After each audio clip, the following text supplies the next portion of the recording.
Hello, So and happy. welcome to a slightly delayed start, and it's going to be a shorter session because we do have to do a hard finish, of Dyson Mimics Dungeons & Dragons. I am, as usual, your DM, Paddy. Again, apologies for the late start. There was technical issues and gremlins and, the usual crap. But we're here and we're ready to play. Unfortunately, Aaron Zandel will not be joining us tonight as he is a little under the weather. Get better soon, Aaron. We hope you, just get better soon, basically. Wish you the best. Get your voice back, yeah. So I will be removing Zandel through some clever DM tactics, but that'll be sorted in a bit. But joining me, as usual, we have Annette as Talia Darkthorn. Hello, darlings. We have Ben as both Aldizian and Urt. Evening. We have Steph as Vienna. Hello. And we have Reese as Blossom. Hello. And before I get into the recap, does anyone have any announcements or shout-outs they would like to do? Just two. Well, three, technically. Our standard shout out to all of the services we use to put on our D&D show. So that's from Sirenscape to Roll20 to Restream. We couldn't put this on without them. And things like Sirenscape does all our music, Roll20 for our maps, and D&D Beyond for making character sheets easy. So it's just a thank you for all those services.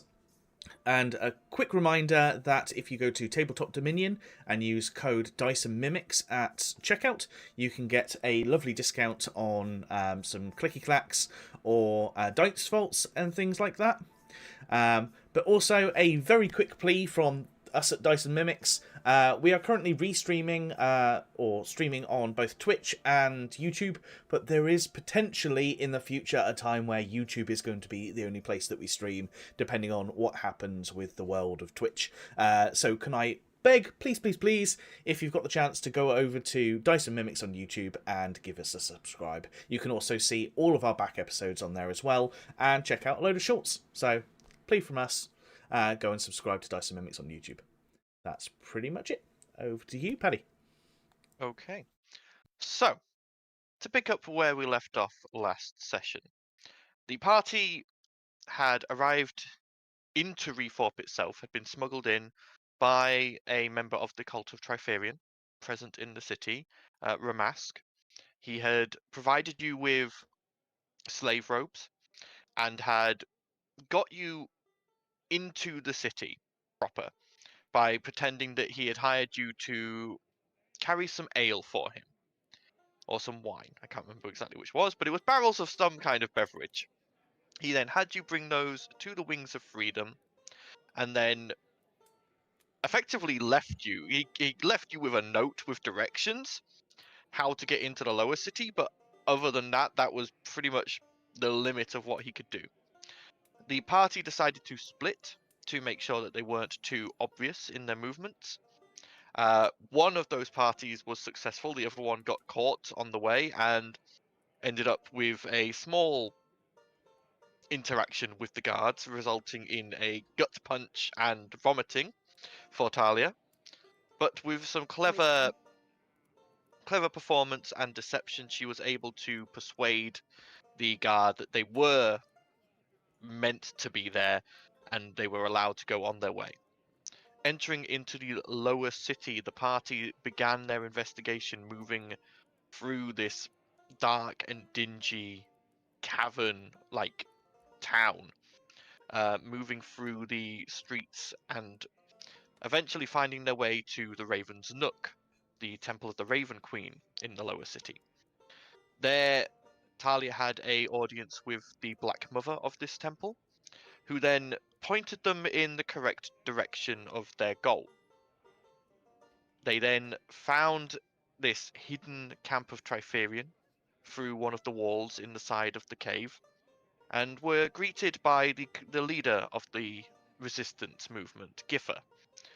They began talking and planning, and as they were getting close to coming up with some kind of plan of action, Zandel needed some ink and was sent off with a goblin to go and fetch some from another tent. However, this goblin turned out to not be a goblin, but a green slard in disguise, who attempted to take Xandal out of the equation, but eventually was defeated by the party, not without dealing a massive blow to the Triferian cult by knocking most of them unconscious with a fireball. But the battle was won, and as the party came down and began finalizing their plans, that is where we pick up on today's session. What would you all like to do? You are currently in the main tent of the camp.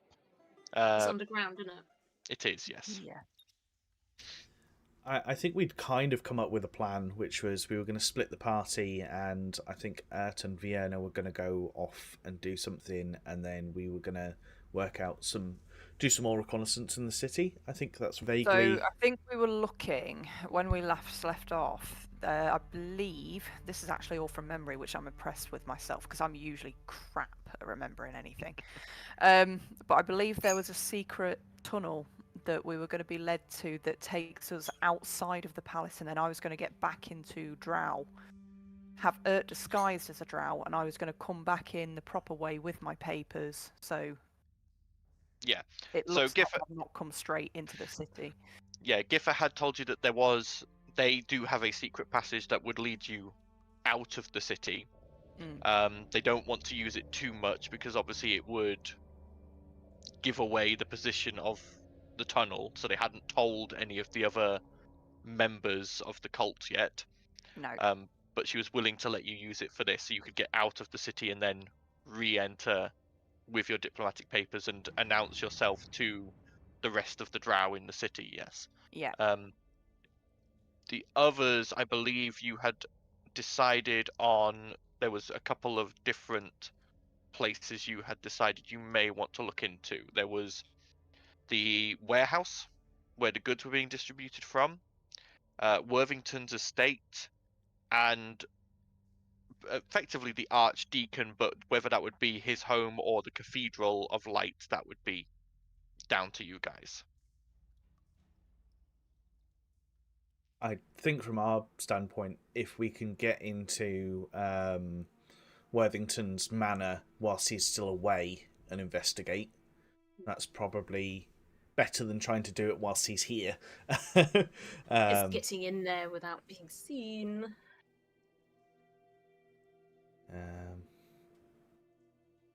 I mean, it's potential that we go to the warehouse and then find a justification to go from the warehouse to Worthington's, whether they like supply him with stuff or. I mean, Giffer at this point has gone to tend to her men, has just left you with this main tent as a planning point. Xandal is sat there, sort of recovering. He sort of goes, "Well, I've got this ink now and the sigils. I can make the stamps and they're working on the papers. So if I go find an inn down here to stay in, I can be a central location for any questions from the guards regarding any of you." That sounds like a plan. Indeed. And Xandal sort of goes and starts busying himself with effectively, like, he dips like this wire that he's made into the shape of the Gold Hill crest and like stamping it on each of your slave ropes to signify ownership. So I think we're going to have to wait until the papers are done anyway before we can move. But at least Ert and Vienna can probably start on there. Yes. We can go. And swirls the cloak around her that she's taken from you, Val, and is now this diminutive in height, but still regal-looking Drow female. Just be careful. You know those dogs are going to know that you're not Drow. Wait, no. Do they? I don't know whether they see. They can only sniff smell Drow. exotics, and we are exotic, even as Drow. So Yes. Here's hoping. Either way, still be careful. Yeah, you're a roll Both healer. of you. Not just a... Yes, you too, Vienna. I don't just think that you you can take care of yourself. Ert is a little girl. I try. A baby. All right then. Are we ready? She looks down at her, kind of cracks Yeah, her fingers. ready when you are. Good luck. Don't die. Okay. Let's do this. So you head outside. Giffer sees you and sort of realizes what you want and goes, "All right, over here." And she guides you to sort of like a corner of the cavern where there's a stack of crates, and she pulls one aside, and you can see behind it there is an opening into a tunnel. There is no light in there, but obviously for you, Vienna, that's not too much of an issue. And she goes, "So this will lead you up onto the outside in the desert section. Comes out between a couple of rocks. So obviously just be careful. It's pretty easy to be spotted, but you should be all right." I'll be careful going out. Just check. Did we say that Ert was going to be there as like your aide or your bodyguard or something? He's a sort of like a ward, I'm gonna say. So someone who's kind of learning the ropes, learning what I Yeah, do. effectively, like she's been seconded to you as like A for learning and B as assistant with paperwork, that sort of Yeah. thing. And That was the idea you'd come up with. would it be fine for? I guess it's a question, I guess, for Vienna as well, but for people to put their gear back on if it was Vienna and Ert, or would Ert still have to be without her gear to successfully walk through the town? As a diplomatic mission, they would be fine with whatever gear they wanted. They probably wouldn't be allowed any overly visible weapons. Mhm. But Not between an like, Vienna anyway. yeah, Does they're going. want the digidaggers back then? Yeah, that's what I'm thinking. Is give her them digidaggers, Yeah, and the then she can digidaggers put would be her good because they're just gloves. So and put her armor back on, so that she's at least got a slightly Yeah. higher armor class. Okay. Yeah, so Ert and Vienna spend some time quickly getting armor and gear back on Or while before this- all this. You know, the whole journey, Vienna's kind of giving tips on how to behave, and she, you know, Yeah. and warning that sometimes we may end up in a scrap. So just be on a guard. It goes, okay, I do my best. Yes. So you can see her sort of mumbling under her breath and sort of trying to internalize this as best she can. Mm, But She's probably After- picked up a few things from Val and Talia anyway, so yeah. she'll probably pull some miracle out of her ass like she always does. But- Probably be more drow than I am. Hang on, where did that come from? after about a 30-minute walk down this tunnel, it starts to climb upwards, and it's in a sort of spiral going up. And you start climbing up, and as you climb further and further up, it gets hotter and hotter and drier, and eventually you can see the beginnings of daylight up ahead. Kind of put my There's- cloak up to shield it a bit. Also pulls a cloak hood up, sort of realizing she's not meant to like daylight, so she's Mhm. reacting as if she doesn't. But you eventually come to the top of this tunnel, and it does lead out between this formation of three almost like desert-like granite rocks, and out from within them Yeah, you can just see kind of peer up.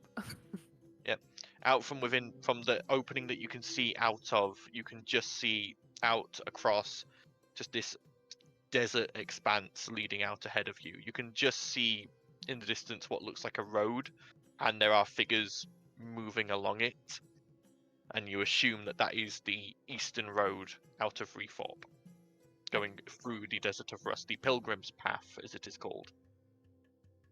So I'll check that the coast is really clear before me and pop out. Go ahead and roll me a perception check. Perception.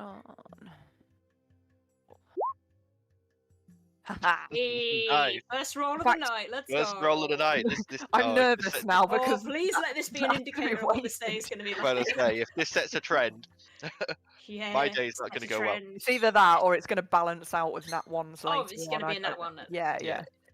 yeah. So- You've put it out there now, and that's good. Yeah.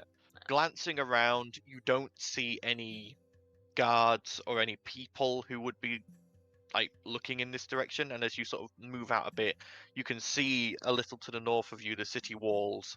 And again, there does not appear to be any patrols or anyone particularly paying attention to your current location. You get the feeling you can get out and moving fairly quickly without being seen. Right. So when I make my way to the gate, I'll do it in a kind of circular way round, so I'm not heading straight to the gate from where I've Okay. popped out. Which just in gate case. are you going to? I suppose for me it'd be the most logical as to where I would have come from. So you would know from what you've heard, the eastern gate is primarily for pilgrims. Right. The western gate is for all other visitors. I'd have gone to the western then. So Yep.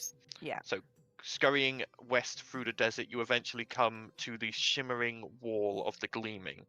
And it's so strange. You've been trudging through this hot desert in your cloaks, and it's starting to get a little bit sweaty and a little bit uncomfortable. And then you pass through this shimmering wall, and suddenly it's still warm, but there's much more humidity in the air. It's a little bit cooler. There's a fresh breeze, and there is grass underneath your feet, underneath your boots, and there are trees and bushes, and it's just this. There's no gradualness to this. It's just you step through this shimmering barrier, and suddenly, that's it. You're there. Hmm.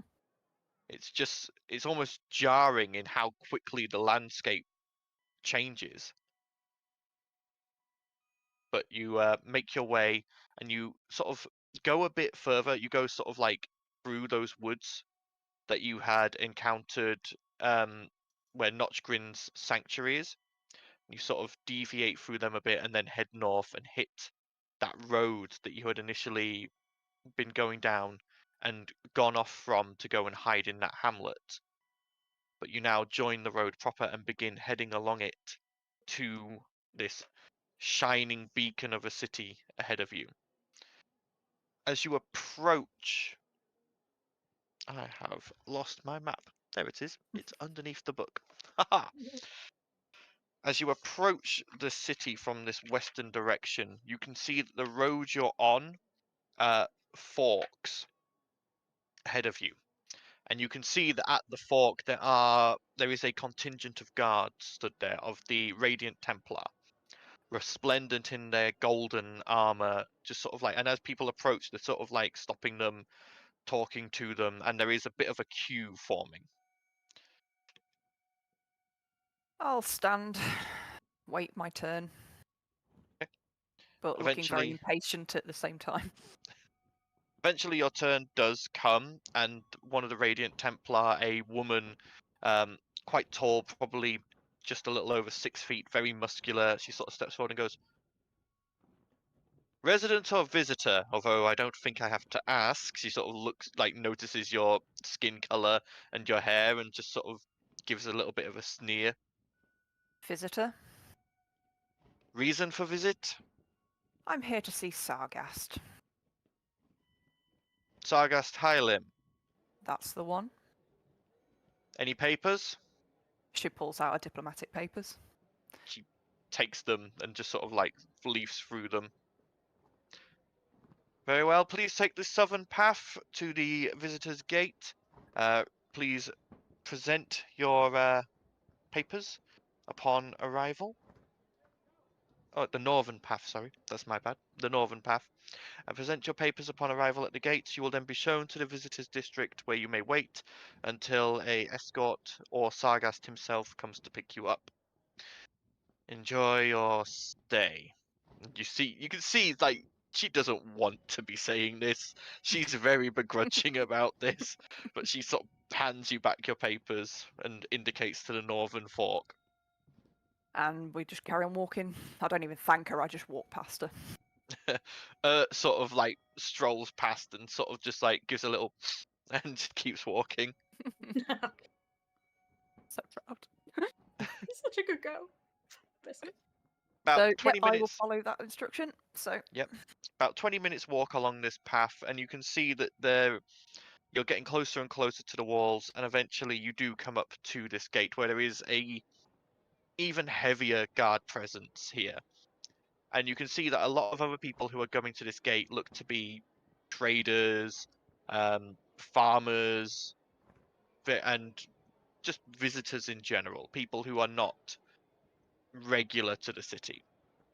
And after a short queue, you do get to the front, and this time a large man steps forward, very portly actually, looked like he's probably, you know, a regular gate guard. He's still dressed in like the Radiant Templar armor, but he is definitely not as in shape as some as you've seen. He goes, all right, papers. Hands them over.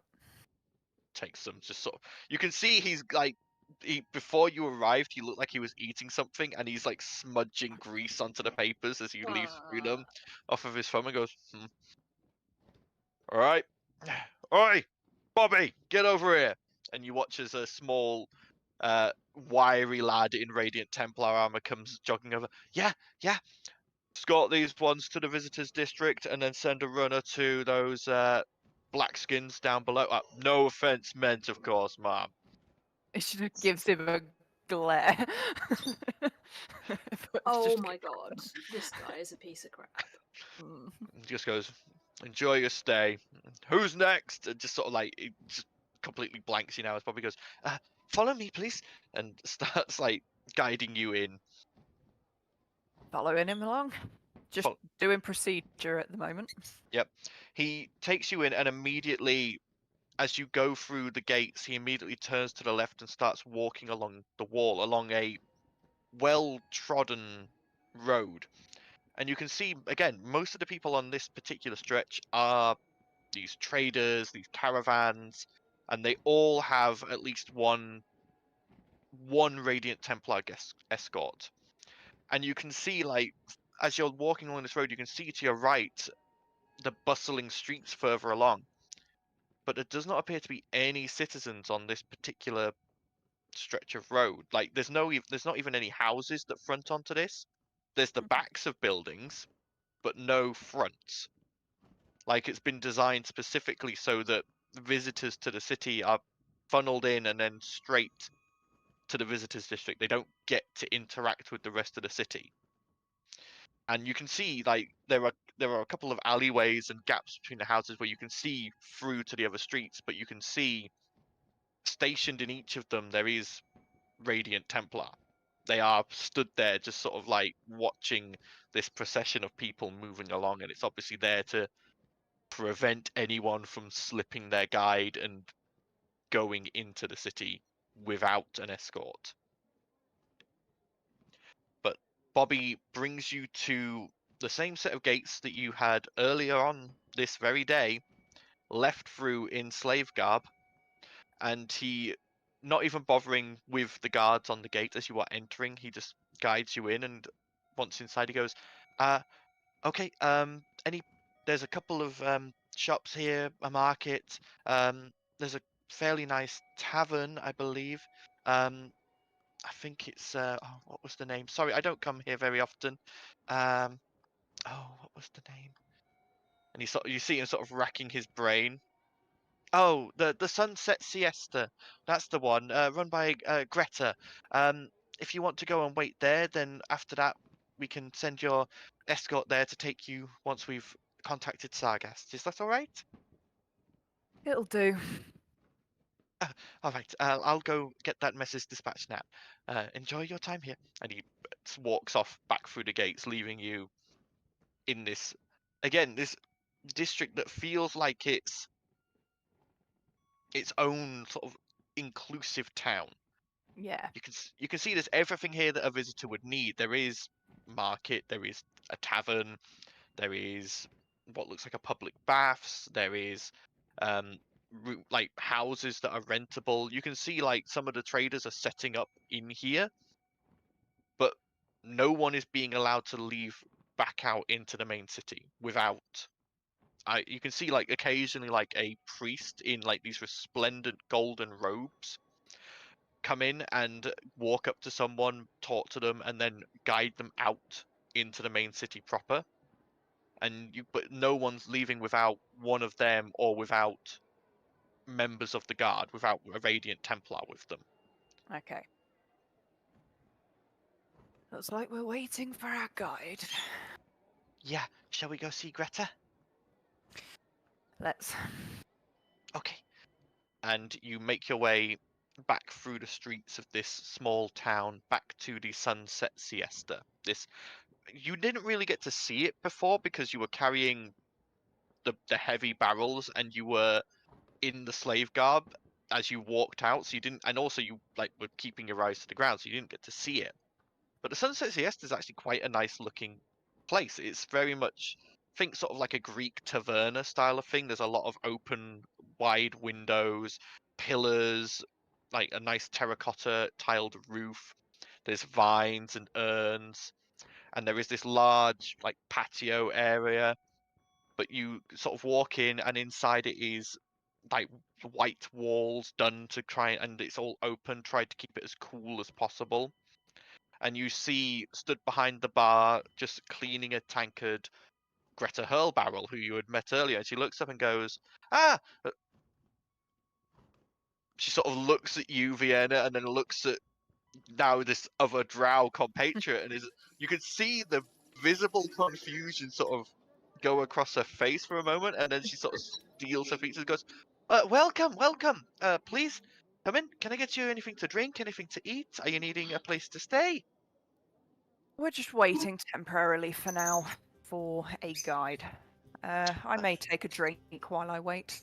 Oh, of course. Can I interest you in wine? I've only got across a couple of different vintages.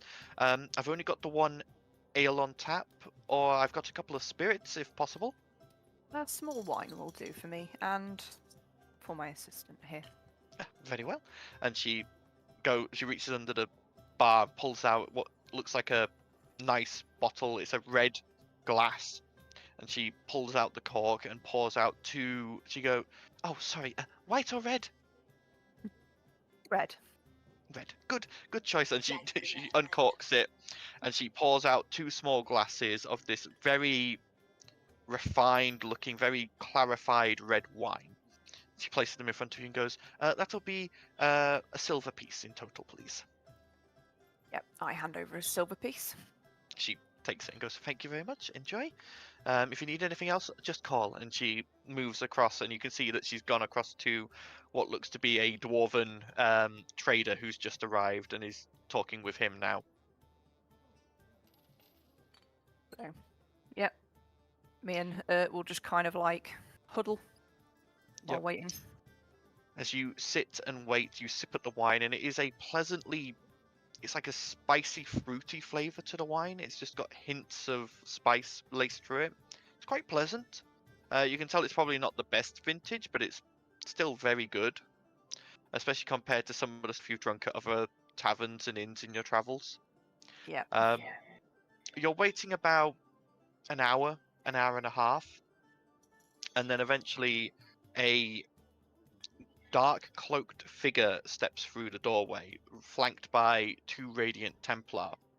And you watch as they pull their hood back, and it is a drow male with short cut, almost like ash grey hair, and the skin is a very pale grey. And he goes, "I'm here to collect the drow diplomat." And Vienna will stand up and say, "It's about time. What took you so long?" Very, very sorry, ma'am.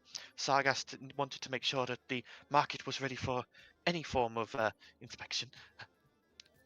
Good. Take me to him now. Yes, yes. Please follow me and these gentlemen. They will escort us to the nearest stairs down, and after that it will just be me. Please follow. And he pulls his hood back up and steps out, and you see him cringe as he steps back into the light. Yeah, And I'll obviously put my hood up as well. Does the same, and you begin being escorted, and you pass through the gate into the city without issue.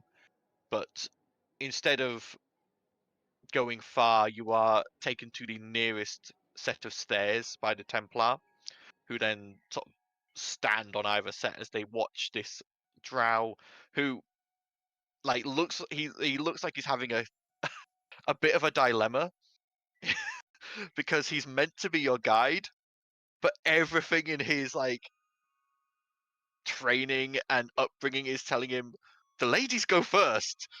I should not be walking in front of these women.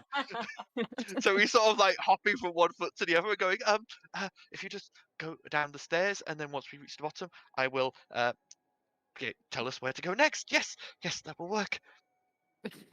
Fiona just kind of glares down at him and just goes where he leads. You head down the stairs again. That 10-minute climb down the stairs into the lower city. This time appearing in a different section from the one you had come down before. And as you reach the bottom, he sort of scuttles back to the side of you and pulls his hood down. And the minute his hood comes down, the street clears. Right. Like there were people moving around on the street, going about their day to day. The minute they see a drow, they're gone. They just scatter. They move into alleyways, into buildings, anywhere they can get to. Ugh. The only ones still walking around are slaves who are quite obviously like in their slave robes, moving around, going about business. Yeah. He sort of goes, as you can see, mistress, we command respect down here. Please follow. I will guide you to the market. And he begins leading you southward through the area. And eventually, after a good couple of, maybe about an hour's walk, he eventually comes towards the very southern wall of the cavern. And you can see here that there is an entranceway. It is beautifully done in what you would recognize as Zerkwood. The doors are beautifully done with an inlay in silver of a spider. And above the doors, written in common, you see the title Naveen Netter's Market. Underneath it in Drow, you read Naveen Netter's Nest. Interesting. He smiles and goes, the people don't seem to realize just how much of a foothold we've gained in their city, but please follow. And he opens the door for you and gestures you inside. Yep. And Follow. for this, I can give you a visual. Oh no. Oh no. You'll be There we fine. Be fine. What could go wrong? What So- could possibly go wrong? That should have given you the visual. Dr. Pepper, what's the worst? It's back screen at the moment, but that could be because. Yeah, it's Oh, there only we go, I certain see it. bits are. Yeah, only Ah, certain yeah, bits Just revealed. zoom out and then you'll see it. It's a corridor. Yeah. As you enter, it is this beautiful black marbled floor. The lights in here are cast by a dim purple glow from what you recognize as arcane crystals that have been set up on the walls. And you see ahead of you a guard station, like a central table blocking part of the thing.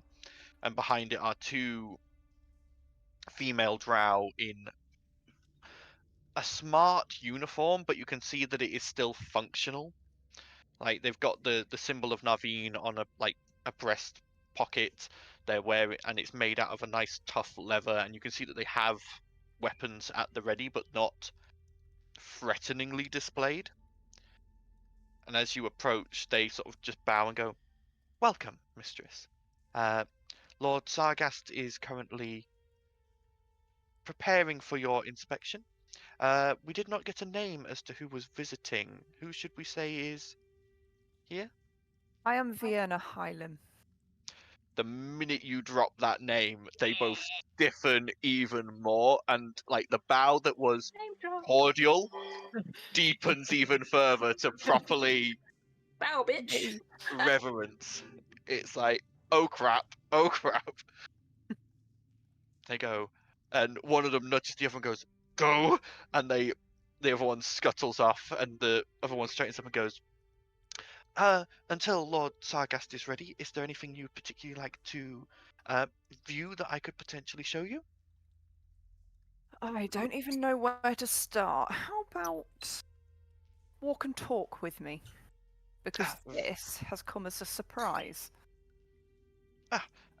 Very well, please follow me. And she walks down the corridor towards the end, and you can see the end is what looks to be a T-junction. There is 3 doors here. there is one in each of the walls.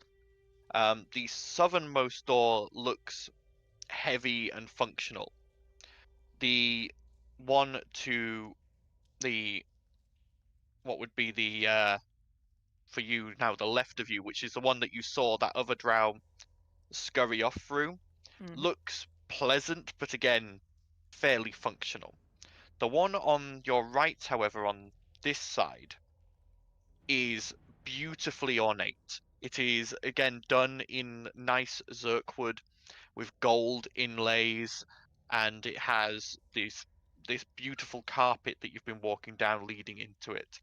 And the drow approaches that one and pushes the doors open and goes, I suppose the easiest thing to start with would be our market room. If you'd like to take a good look, we've got a fairly good setup in here, we think.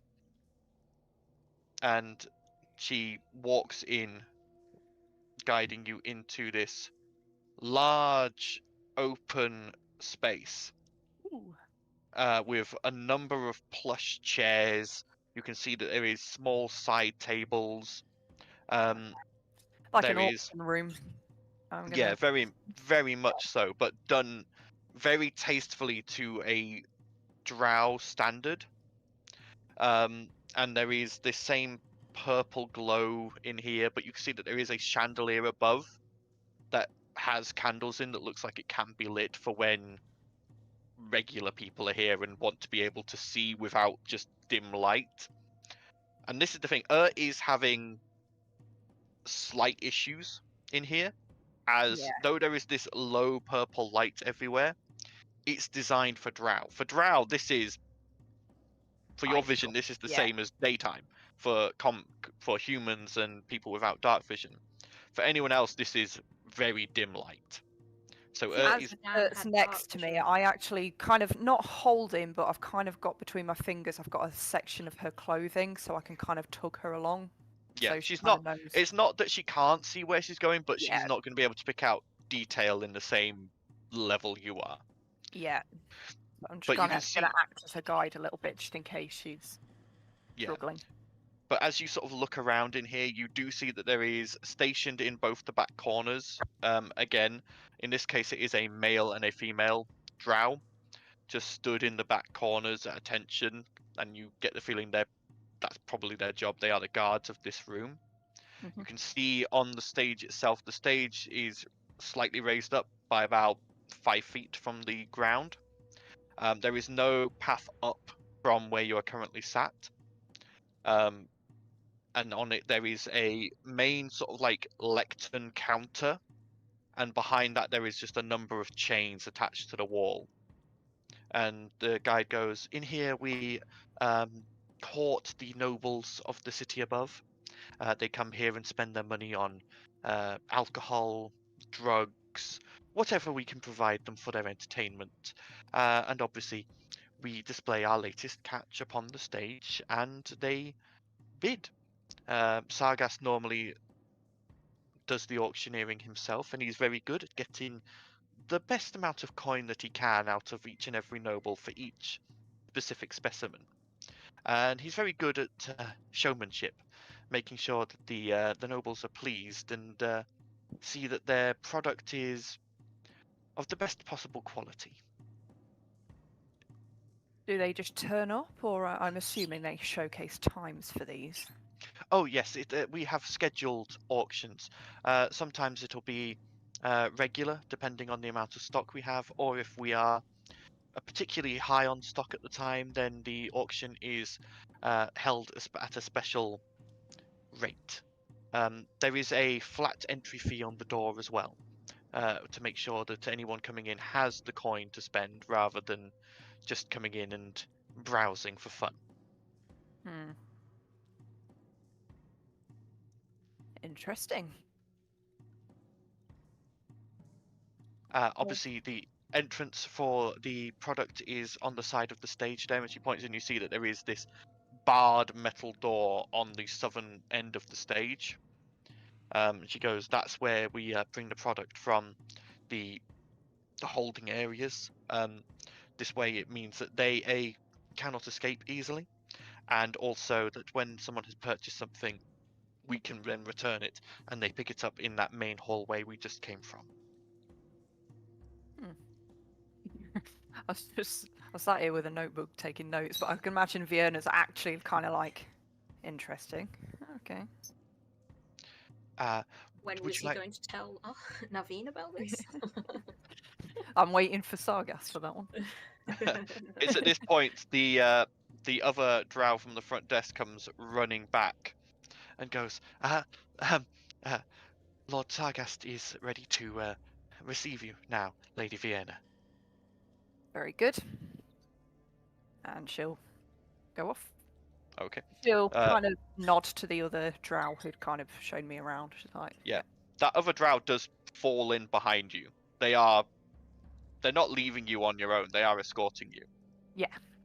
But they take you to that other door in the eastern wall and open that up, which leads into what you see is a small, like, sort of semi-hallway that leads to another door. This door, again, it's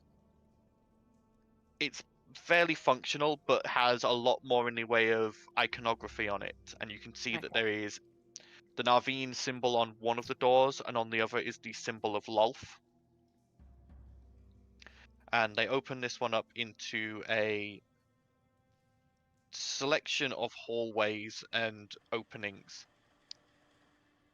And they guide you through. And you see in here there's a number of benches and sitting areas. This is obviously almost like a mustering point, and you can see that there is weapon racks and armor racks. This is the place where they obviously A, prepare for hunts, and B, have just store things when they're not just generally living.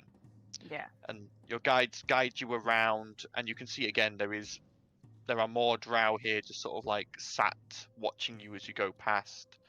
But they guide you around and along up this northern area to a desk. And behind the desk, sat here, is a drow male, dressed in slightly nicer clothes than all the others you've seen. In fact, he's wearing proper armor. And he, as soon as he sees you coming, he stands up and goes, "Ha! Cousin! He quickly comes around the desk, kneels, takes your hand, and like almost like he's holding your fingers there, but he's not yet done anything. He's waiting for permission. She kind of gives a nod. He leans forward and brushes his lips across your knuckles. Goes, turns to the drow female guard who had escorted you and goes, "Leave us, please, leave us. Just maintain your usual guard." And the two guards nod and move away, but they don't leave this room. You see they sort of just move over and join the other two.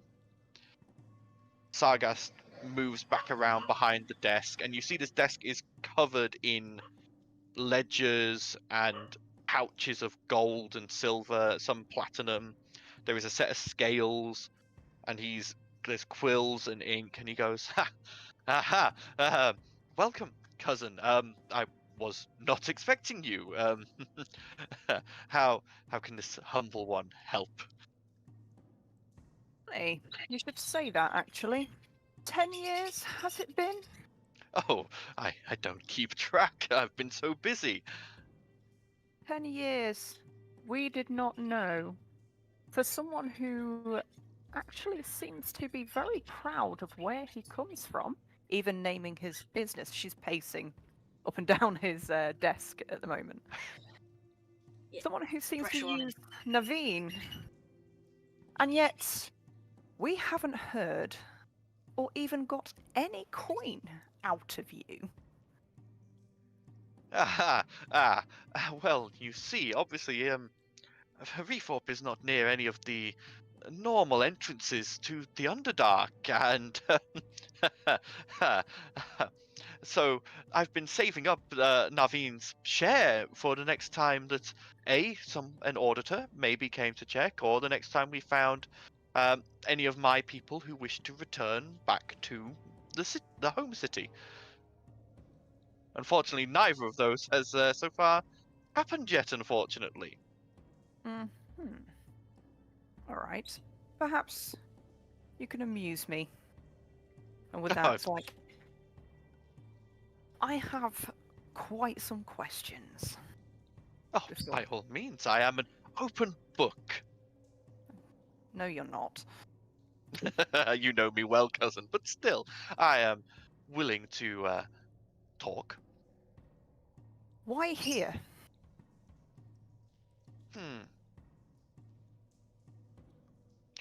Opportunity called. I saw a niche, one that we as Drow could naturally fill, and I filled it.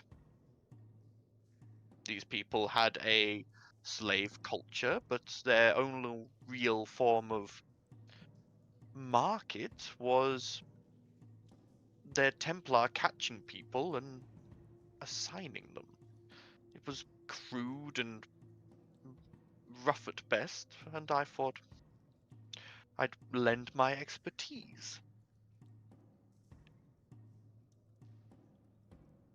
However, since being here, I feel like the humans treat us as if we're second citizens as well, and yet it should be the other way round. It does feel that way. Unfortunately, that is the thought of those above, but you do have to realize, sister, that sometimes you have to play. Sorry, not sister. Do forgive me, cousin. That was rather rude of me. I'm so used to dealing with the priestess next door, and she allows me to call her sister. But yes, sometimes you have to put on an act and do a little subterfuge. Oh yes, they don't treat us very well, but they have to treat us better than many others. And they have to remember that at the end of the day, we are now an integral part of their city. If we vanished, it would take them months, years to put something else into position that is anywhere near as efficient or effective. So, you don't report to anyone then? Oh, I occasionally have the Archdeacon come down here and have a chat with me, but other than that, not particularly. We are a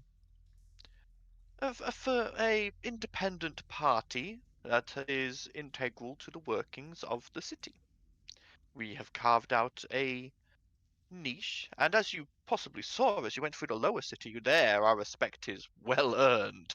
We are well known for what our purpose here is, and we can walk into nearly any place down here and get exactly what we want. The surface, they are blinded by the light of their beliefs. So, Literally. but even then, there are a number amongst the nobles up there who understand that it is better to treat us with respect. If you treat us with respect, you might get a better deal. You might get a slight cut in pay, or might get a tip when we get a particularly good product in. And the other drow that are here, where are they from? Oh, From the mostly they. hill. Oh, yes, they're part of the group that I left with. We were sent out on effectively an expeditionary mission. We were supposed to find potential for new, same sort of thing as I'm assuming you're doing, dear cousin. But ours was more on the form of finding new frontiers in business rather than diplomacy. Certainly found it. We did. And if you are here to collect on our profits, then I do, as I say, I have been putting aside for Naveen's purposes. I have got some gold that I can send back with you. Well, it's a little more urgent than that, I'm afraid, my dear cousin. What do you mean? Vasna, my mother, has got wind of your station here. For a drow, he goes pale. Very pale. And Priestess Vasna would like to see you. That makes his knees go weak, and he almost sits in your presence, which you know is not allowed. And he has to catch himself on the desk, and he goes, Auntie has reached priestesshood, has she? She has. In fact, my husband's mother was supposed to be her second, but you've not heard. You've not been there for 10 years. Oh, I no, went to kill my husband, and he's somewhat escaped. So there's a that's- position going in which Auntie Cindereth would have taken the place. It doesn't look very good on your part, though. Ah, and how long do I have to report? What did she say? She's kind of rustling. Make him through the sweat. Make him sweat. Needs to report to Naveen, or Mother will send Driders. Interesting. And I think that's as soon as possible. He almost collapses. He's probably like holding himself up, and he is sweating. He goes, um, right. I will need a few hours to discuss with my compatriots and put some affairs in order, but I don't see why that Anything I can help with, dear cousin? I will surely let you know if there is, dear cousin.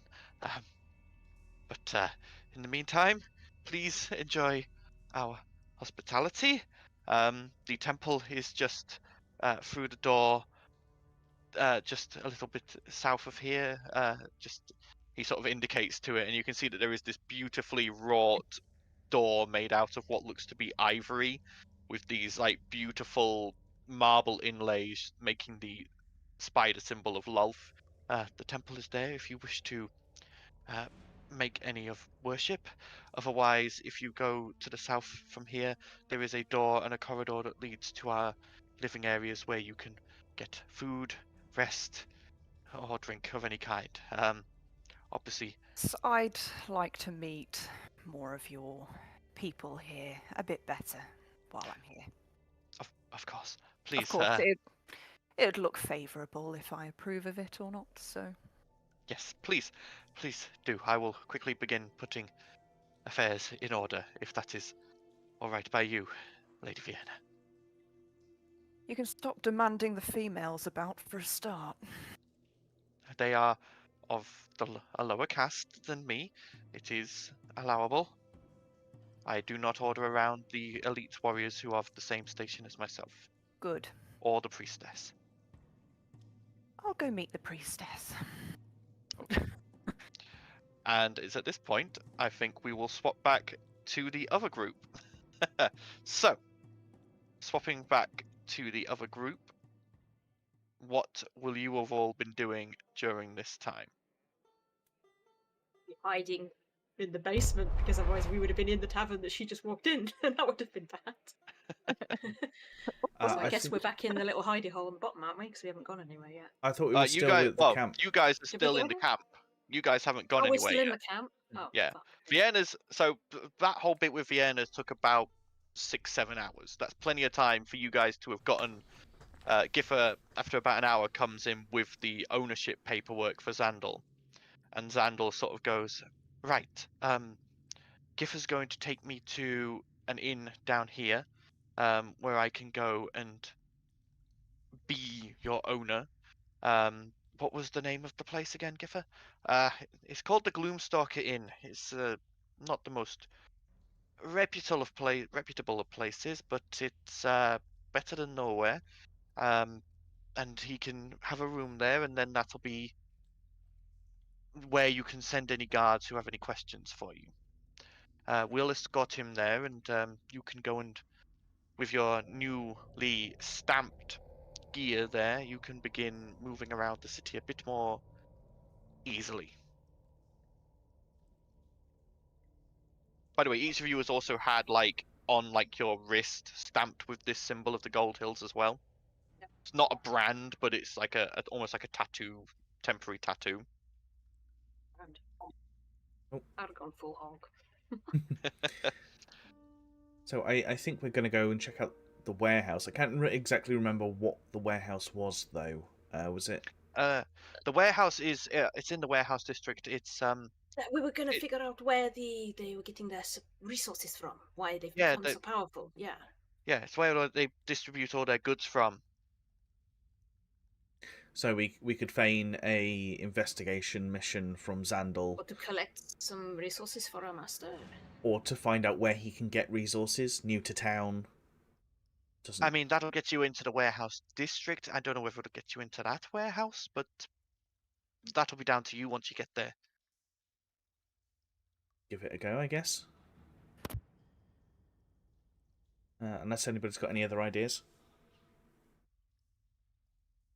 I want to get some dirt on Outbreak, but I don't know. We need as much information as possible. We're going into this blind. Yeah. Well, I think do the warehouse first, and then potentially do the try and get into the Albric's property tomorrow or something. Maybe. At least Yeah, we'll that's at least right. by just going to the warehouse district and walking around, we can see how much these hold up to scrutiny. I'm just concerned. I don't want to, play oral cards and we end up getting caught or something. Hmm. We have to test it, I guess, but what's do we need like paperwork to say we're going to collect something from the warehouse? We can't just walk in and say our master said we could come here. Like, they're not going to believe us. We need something official. Giffer goes. You're allowed to go into the warehouse district. Like the thing is, now that you're properly dressed in slave attire with an ownership mark and a brand, they're not going to look at you too closely as long as you're looking busy. If you start looking suspicious, Concerned with it just being a stamp, is that going to be enough? for out of Are towners, they gonna think it's suspicious because we're not For out- branded? for out of towners, yes, it's okay, because your master's from out of town. I'm assuming the idea is that he's just moved here is going to be the story, so he hasn't yet Yeah. fully settled in. That's part of the paperwork we've forged for him, is that he's moving here. He's staying at this inn whilst he begins putting his affairs in order, including his slaves. So, Let's hope they don't investigate this Gold Hill thing further, because otherwise they're going to find out that. well, It's that's not a the risk Gold that Hill. you're going to have to run, unfortunately. But that's the only thing that's really going to make any sense. And if we're going warehouse to warehouse, finding out who sells what in what quantities and reporting back to our owner, Yeah, that's a good point. that's thing. enough of a reason. Without carrying a load of stuff or trying to get a load of stuff from places, we can just inquire and move on, and that'll give us at least a baseline. That's I don't know, maybe I'm just being a bit of a coward, but I really don't enjoy it being. It reminds me too much of back home when it was bad, Like getting spoken to like I'm a piece of shit again. It sucks. I know we have to do it, but it's difficult. Well, again, the warehouse district, you're going to have less of a problem. Again, like I say, a lot of the labor there is slaves. So the guards on the gate aren't going to bat an eyelid at more slaves going in and out, because that's where a lot of slaves work. Just rats scurrying about, right? They work in the warehouses. They do the heavy lifting. They put stuff on. They make and do in there. Obviously, they're not artisans, but there's things like the main butchers is in there. Slaves butcher everything. There's the main carpenter or woodworker. They don't do the fine detailed work, but generally like running the sawmill and that part of thing. Slaves. They do all the No. grunt work. I don't get it. You Surely they might were cut good out for a people at while the there. start. Oh yeah, people were good at the start. How did but, it end up this bad? time and proximity. They see one person do it. Look, especially for businesses, if your enemy business or your rival business stops having to pay workers, and he's just got slaves instead, who they're Great only having profit. to feed, they're suddenly able to sell stuff for a lot cheaper. And suddenly you're getting pushed out of business. You've got to do the same. Whether you like it or not, there's a lot of people out there who own slaves, don't actually want the slaves, but it's the only way they can stay in business. I suppose you can't And really over just up time, and leave. it just becomes normal. Not everyone out there who owns a slave is beating them and being mean to them. But at the same time, a lot of people who see them just view them as tools, property. Some people take care of their tools. Some people abuse their tools. That's all I can say, unfortunately. I guess it's a lesson, isn't it, really? Ever vigilant. Again, Or this happens. this city's had roughly 20 odd years to get used to this. This hasn't been a slow process. Well, here's hoping Few- it's a quicker process to change it the other way around, huh? Probably Depends. not, right? The problem we've got is quick changes like that, normally pretty bloody. Now, I'm happy to get my hands dirty if I have to, Good. but whether the city will still be the same afterwards, or, still a city, remains to be seen. Especially now that you've, told me that there's these... She points to the point where the body had been. Don't but say has- the word. Don't say the word, remember? Yeah, Big, yes, nasty but green things, yes. yes, but since you've now told me these things are around, I've got no idea what's going to happen. Well, be prepared, I guess. We should It's really probably come going up to with a get very word. bloody. We should really come up with a word to replace what we call them. A big green? Bad green? Porcupines, Green? or I don't know. Shit, it's got one real, I don't know. Can't really say lizard, because, that's a whole different people.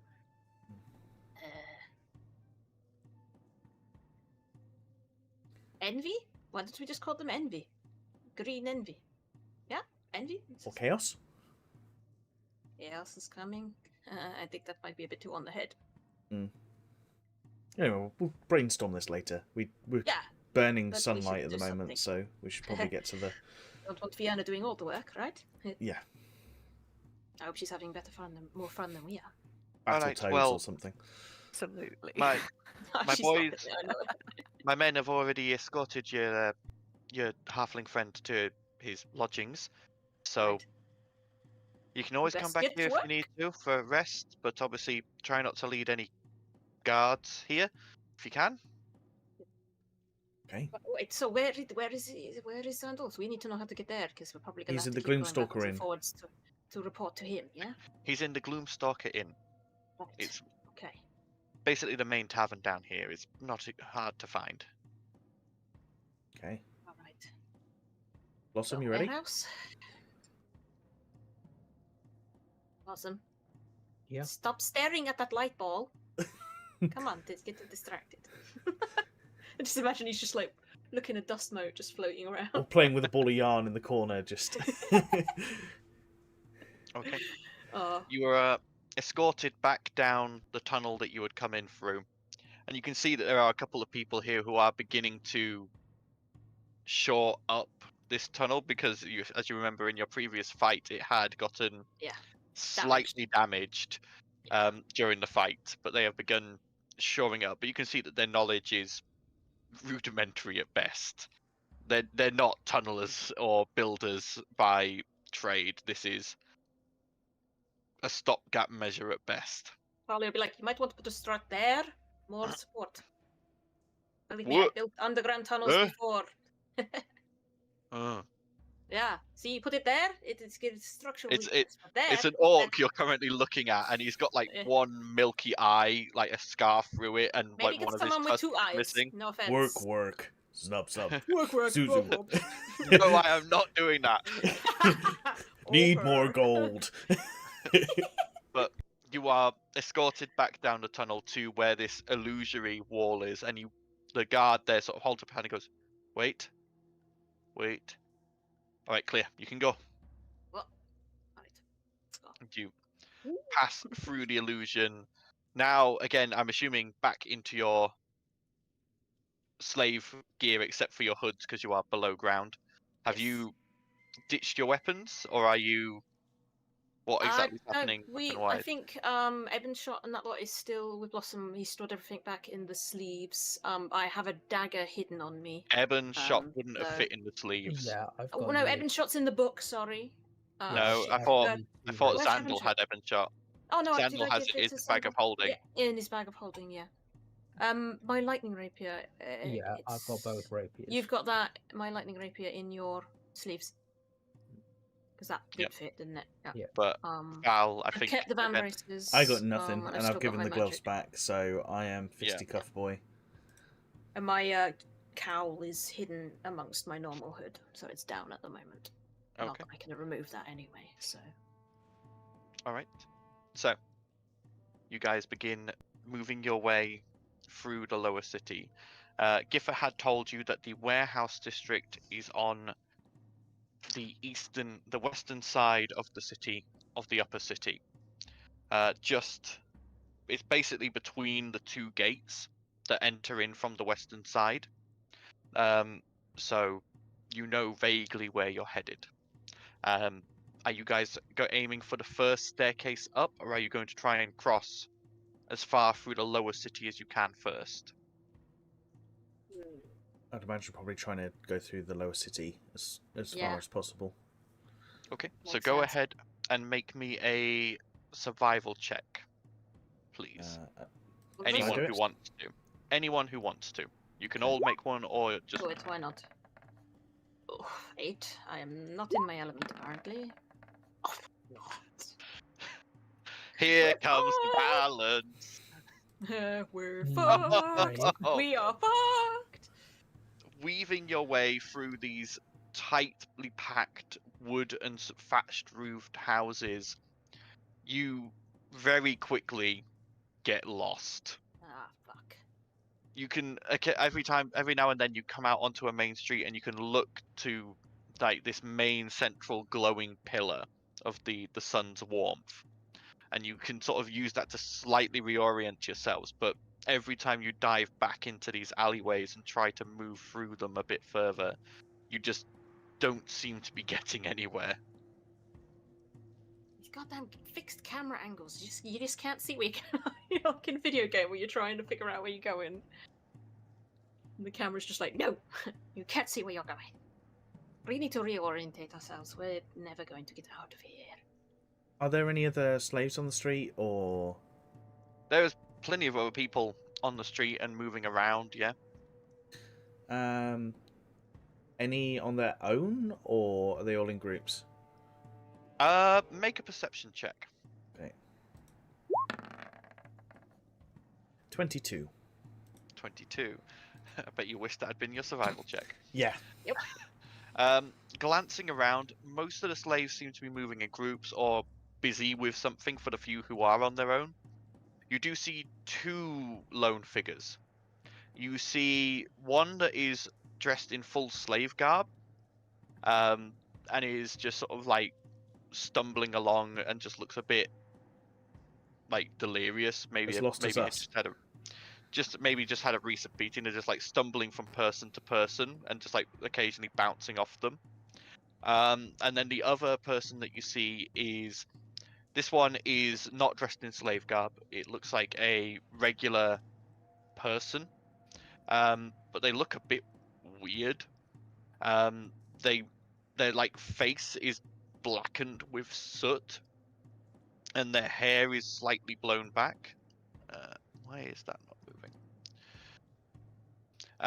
And it's an elf male, very pale skin. His eyes are like very large and bug-like, and his white hair, like I say, is blown back, and he's got this small wispy beard and a mustache, but again they are poking out a bit, and he's just got this black soot stain on his face as he's sort of like grumbling and stomping through the street heading towards somewhere.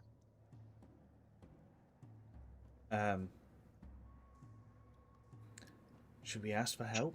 Directions? I kind of whispered to Talia and Blossom. You Oh, are your new. camera didn't. Your mic didn't pick that up. I was talking too quietly. Yeah. Sorry. Bring that a bit closer. Maybe we should say we're new. Okay. Ask for directions. I'm gonna Or go we up could to. find a way above ground. Yeah. Yeah. I'm gonna go up to crazy Robotnik guy. Yeah.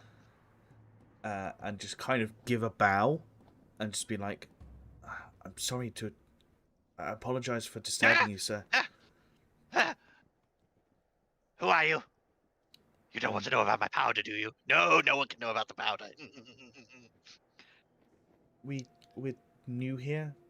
Our master has just moved to town, and we're trying to find our way through these streets, and we're lost.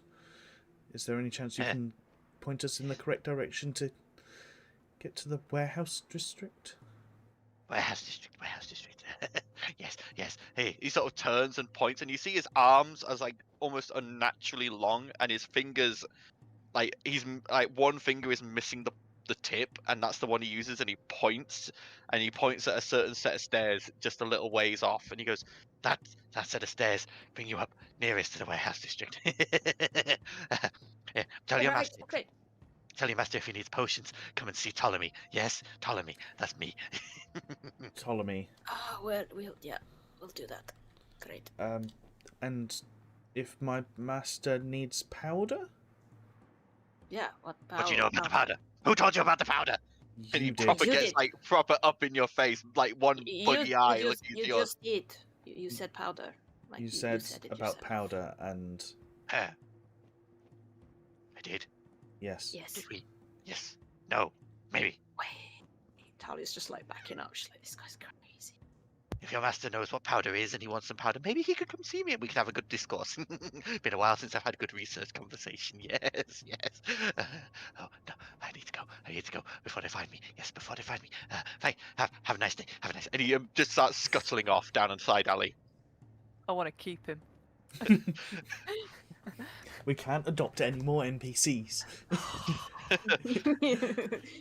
Think you'll find you probably can. I mean, maybe if something terrible happens to Earth, then he can be our new friend. A new crazy friend. No, we don't want anything to happen to her. Tie him to Mortimer for a few days, and then see if he joins us. Probably don't want a healer that occasionally explodes. Oh, I don't. Definitely. No. I guess we're going to follow the directions that he gave us. Yeah. Yep. Yeah. We'll go that way. Okay. It's at this point, Blossom, that stumbling figure in the full slave guard with the hood still on, stumbles into you, and he just sort of like collapses into. They just sort of collapse into you, sort of catch themselves, and then right themselves, sort of nod, and begin moving away. But as they do, you do feel just like obviously something they're wearing under their robes catches on you and just cuts you slightly. Sure. I do need you to make a Constitution saving throw for me. Underground assassin. He avoided that one. God damn it. I did. Let's see. Did I see anything? That's fine. Nope. Okay, that's all right. Sure. I must be like, Blossom, check your pockets. Well, Anything I'm missing? hardly carrying anything. No, I meant like you're not missing anything, right? Well, the only things I've got on me are the robes. I'm not even wearing my armor, and no one else can get into my pocket dimensions. Any additions to yourself? See, added, put anything in your pockets or anything. I suppose I check. Okay, roll an investigation check. Bikers only bump into you if they're either stealing or planting.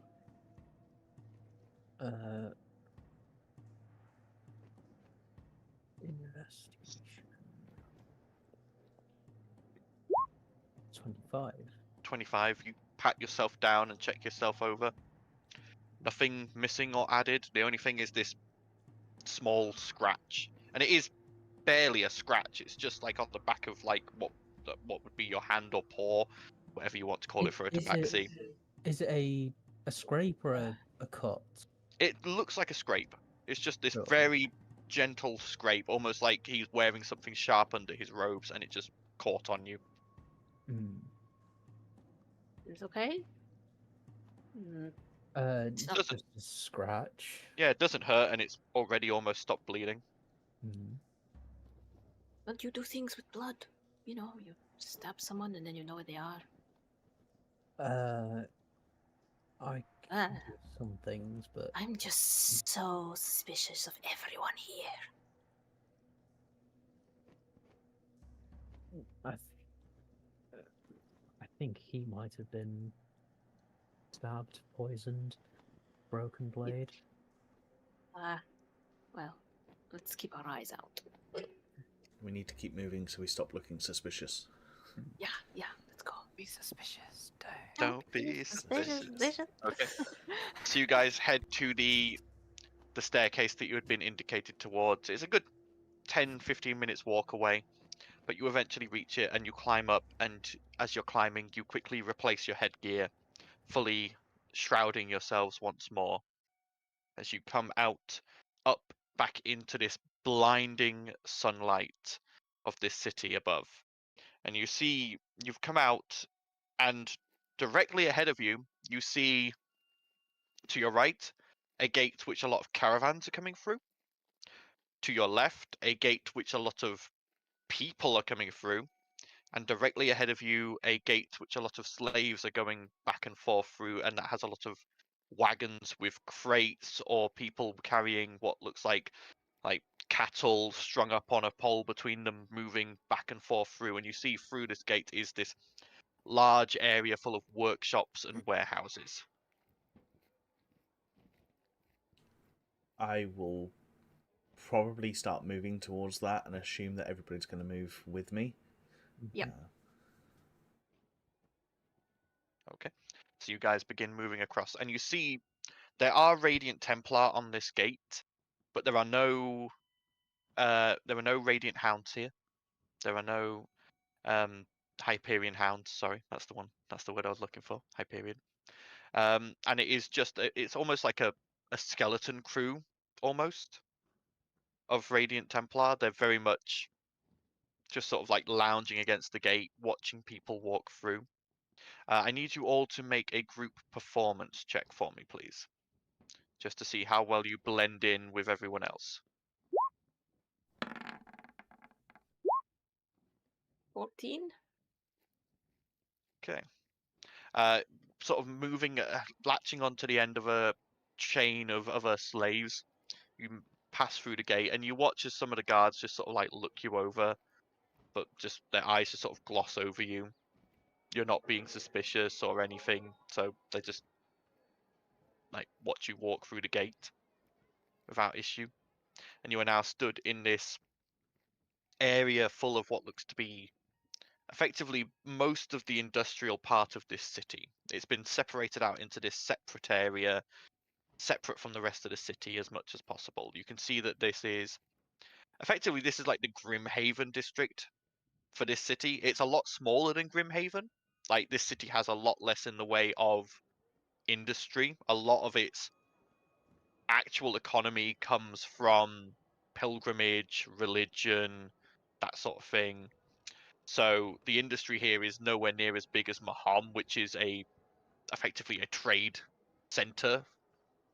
But there is a decent amount here. You can see blacksmiths, you see tanners, you see sawmills, like stone masons, and then there are just general warehouses as well. Do we have an idea which warehouse we're meant to be looking for, or? You had been told that it was a Church of Pelor warehouse. Right.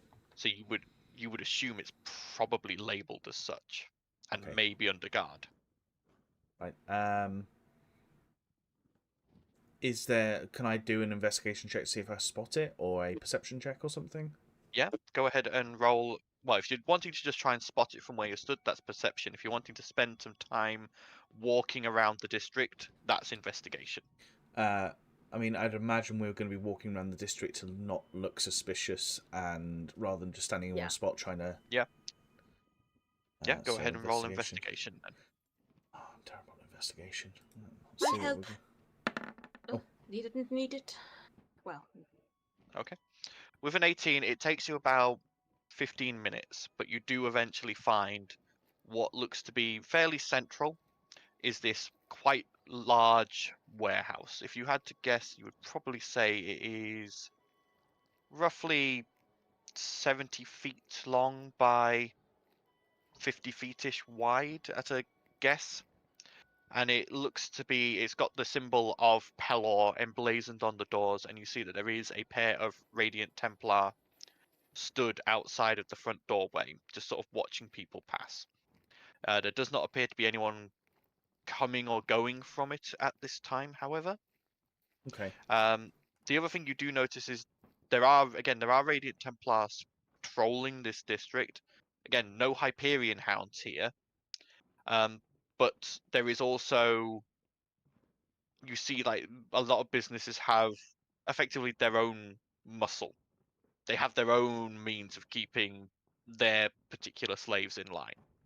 You do see, like, people with whips. You do see large, burly men with, like, chains and manacles just wandering around, keeping an eye on everything. Occasionally, you see another slave beating another slave. Like, you get the feeling that there is, in some cases, a hierarchy amongst the slaves in these places. Like, the ones who are more trusted get authority over others.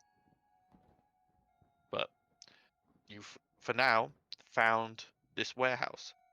However, at this point, we are going to take a quick break, as we have a couple of things to do, including getting drinks and getting sorted. So, And feeding these little monsters. yes, we will be back shortly. Until then, be back soon. Hello, and welcome back. So, you guys are stood looking at this warehouse of Pelor, in essence. You can see that, like I say, there is the 2 Radiant Templar outside the front, stood outside the front doors. But other than that, that's all you can see so far. What would the 3 of you like to do? I think what we'll probably end up doing is passing by it to clock it, and then is there... Wow, there was a load of coins. Yep, sorry, my bad. I'll turn that off. Is there like an area where a load of slaves are like congregating, or is it just everybody's busy? It feels like there is a general hustle and bustle in this place. You have seen a couple of places where, like, that look to be like communal areas. There looks to be like effectively what would be a toilet block, but obviously it's not toilets. It's Holes just in the like, ground or something creepy. Ugh. but yeah, there is a place to relieve oneself, and there is what looks like a place for food. Other than that, those are the only real communal areas in this district. Okay.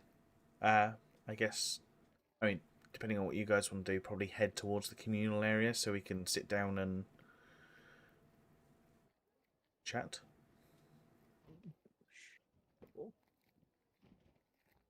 Yeah. Yeah. Okay. So, which communal area would you like to go to? Not the bathroom? toilets. It's not the that kind of toilets. conversation. Okay. So you head over to this like large. There's like a courtyard that is got a number of like small what are effectively fountains. They're like freshwater fountains. You can see some slaves sort of like dipping their hands in, lifting them up, and like having a drink out of them underneath their hood, like their robes, and then moving on. And there's a couple of slaves who are sat there, and their masters like going along, passing out bits of bread and hard cheese and that sort of thing. This looks to be the sort of place where they're brought to have a small rest, a bite to eat, and a place to get fresh water when they need it. Okay. But you guys are able to quickly make a spot next to one of these fountains and sort of have a seat, and it just looks like you are just taking a short rest break. Do we want to continue investigating, or do we want to head back? We could go into the warehouse, but like find out where this stuff's coming from. Yes, but we'd probably have to make a distraction for one of us to go in. We're gonna be like brandishing our ownership sigil shit and then be like, oh, we're going to check what resources we could get for our master, crap like that. We can give it a go. I didn't realise there was going to be 2 guards there. I thought it was going to be like... I think They said that that the, warehouse would be the ordered hideout, he said we could go in and out, right? Sorry, what was that, out Wilson? of the district. I think for the warehouse you would be ordering stuff, so we would have to ask the guards what there was that could be ordered, not actually going into the warehouse. To help our new master. Okay. We can go ahead and do that. I'll swoop down and grab some more water and like cool off my face a little bit. And yeah, it is. It's not, again, this side of the city isn't overbearingly hot like the desert side, but it is still warmer than you're used to. And being dressed in these full like slave garments, though they are breathable, it is still mildly uncomfortable for those of you who don't have, the temperament for it, such as a tiefling. I guess I'll lead again because I think we established that the fact that I've got this shield on makes it look like I'm... you're the hierarchy. Yeah. Okay. Head back towards where the 2 guards were then. Okay, so you head back towards that warehouse that you had seen before. Just so you're aware, the warehouse itself is a standalone warehouse. It's like you can get all the way around the warehouse. So there is like alleys that go down the side and around the back, just so you know that it's not latched onto the sides. And the guards are just stood at the front door, just so you're aware. So that is the general sort of situation of the warehouse. But what are you wanting to do? Are you wanting to go up to the guards, or? I think we'll probably slowly walk up to the guards. Essentially waiting for them to notice us, and then we're going to stop in place, and then Val's going to give a bow.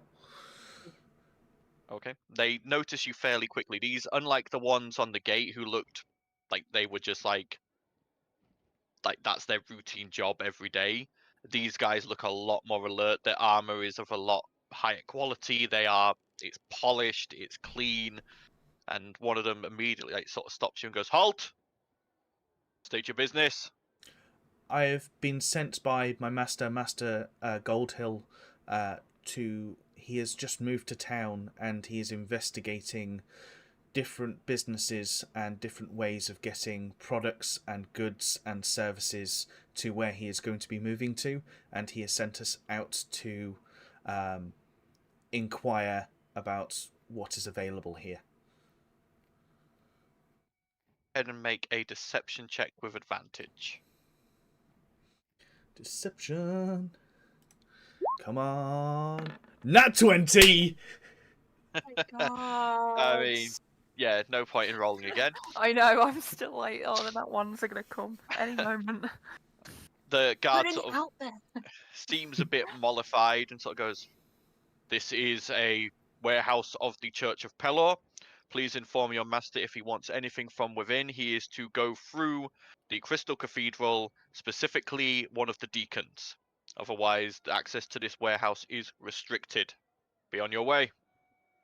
I give another bow, and then I guess turn around and choose another business to go towards, probably the butcher's, and I will make the same inquiry, just to make it look like that we weren't just choosing. The butcher here is a very burly, big man, human, hairy, slightly balding, and he turns around and he goes, "Huh? I don't sell anything to people except nobles as a bulk order. Otherwise, just go to the market or one of the shops. Why don't you get out of here? I've got to keep an eye on these slaves." You can see the slaves are in the middle of like chopping up like pigs, chickens, cows, and then transporting them into what looks like a cold room. Okay. As we go around a couple of businesses, I'll probably whisper to Talia just to ask, is there any signs of the underground here, or? Oh. Do I have any you think I can tap on? Not particularly, other than walls of businesses around you. It's going to be suspicious. I might just... I'll be like, go along with me, and I will start talking in Thieves' Cant to... Just so you're aware, Thieves' Cant is also a written language. You could just keep your eyes out for any symbols I'll or... keep an eye out for scratch, but I'm just going to, like, say... Bring up the underground in, like, conversation Okay. randomly on our way forward, and then I'll look around for any cant scratch. Okay, go ahead and roll a perception check for me.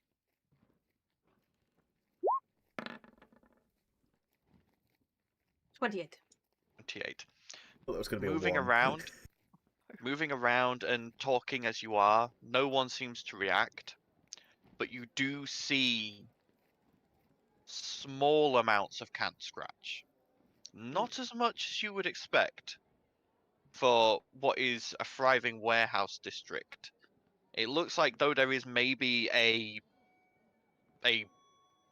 roguish presence in the city. It's Could be not. a thieves guild rather than an underground guild. Well, even then, you're not certain. It looks like it's maybe either way. It's very small and potentially very selective. But you do see the odd one, like typical ones like good mark, dangerous. Any safe houses? You do not see a single safe house sigil. I don't think the underground is here, Val. There's a rogue presence.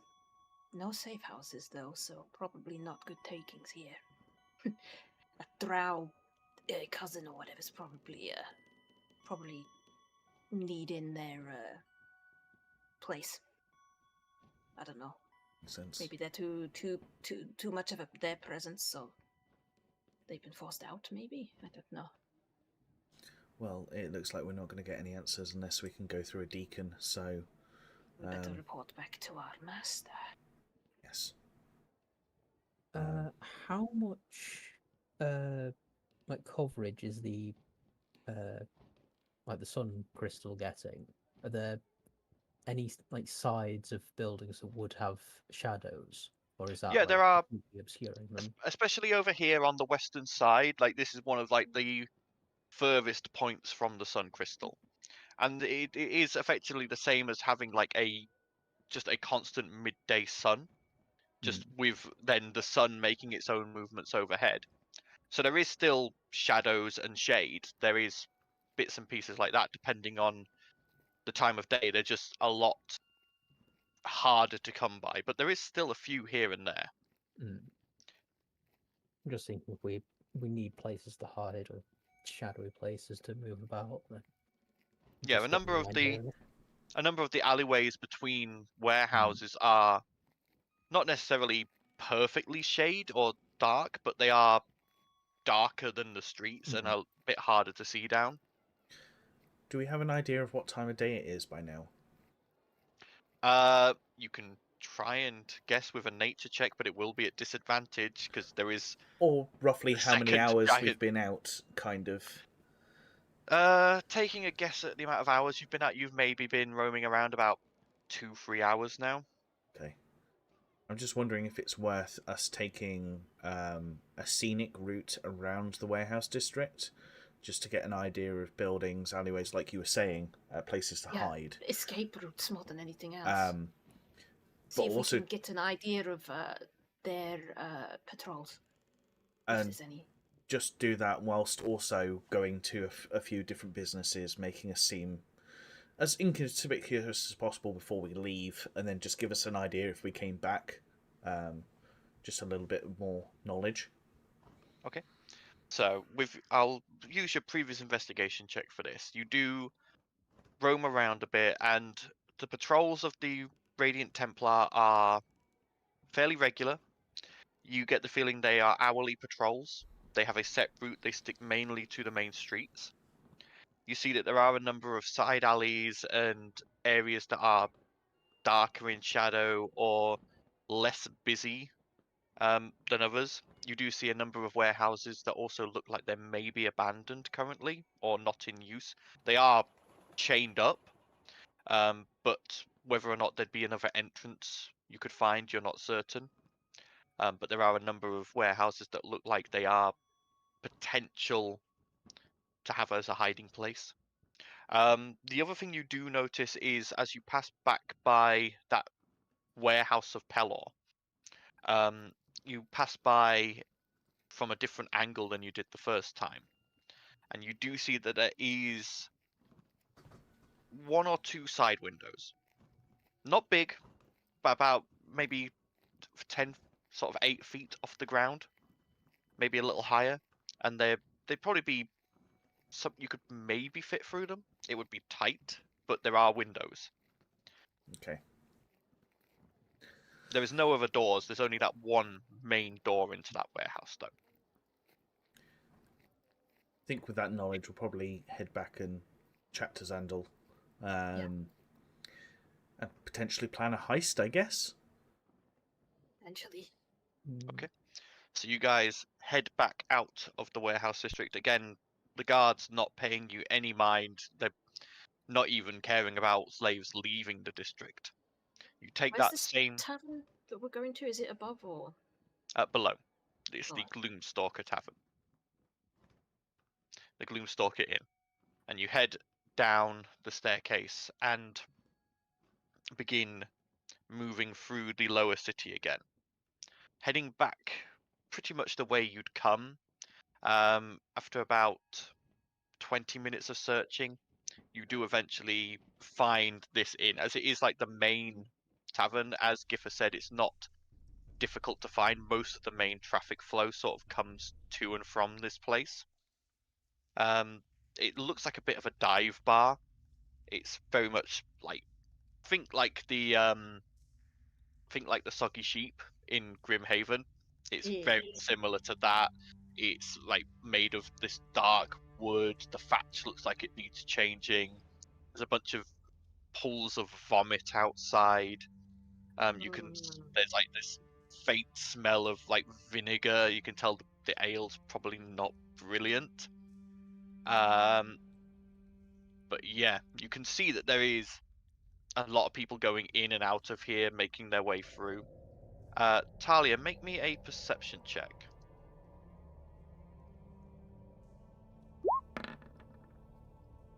21. 21. There is Cant here. Ah. On the sign of the Gloomstalker Inn. Right. The actual figure on there is of like this robed, like roguish figure with a bow. And as you sort of glance at it, you see just in the very corner on one of the boots, Thieves' Cant scratch for underground.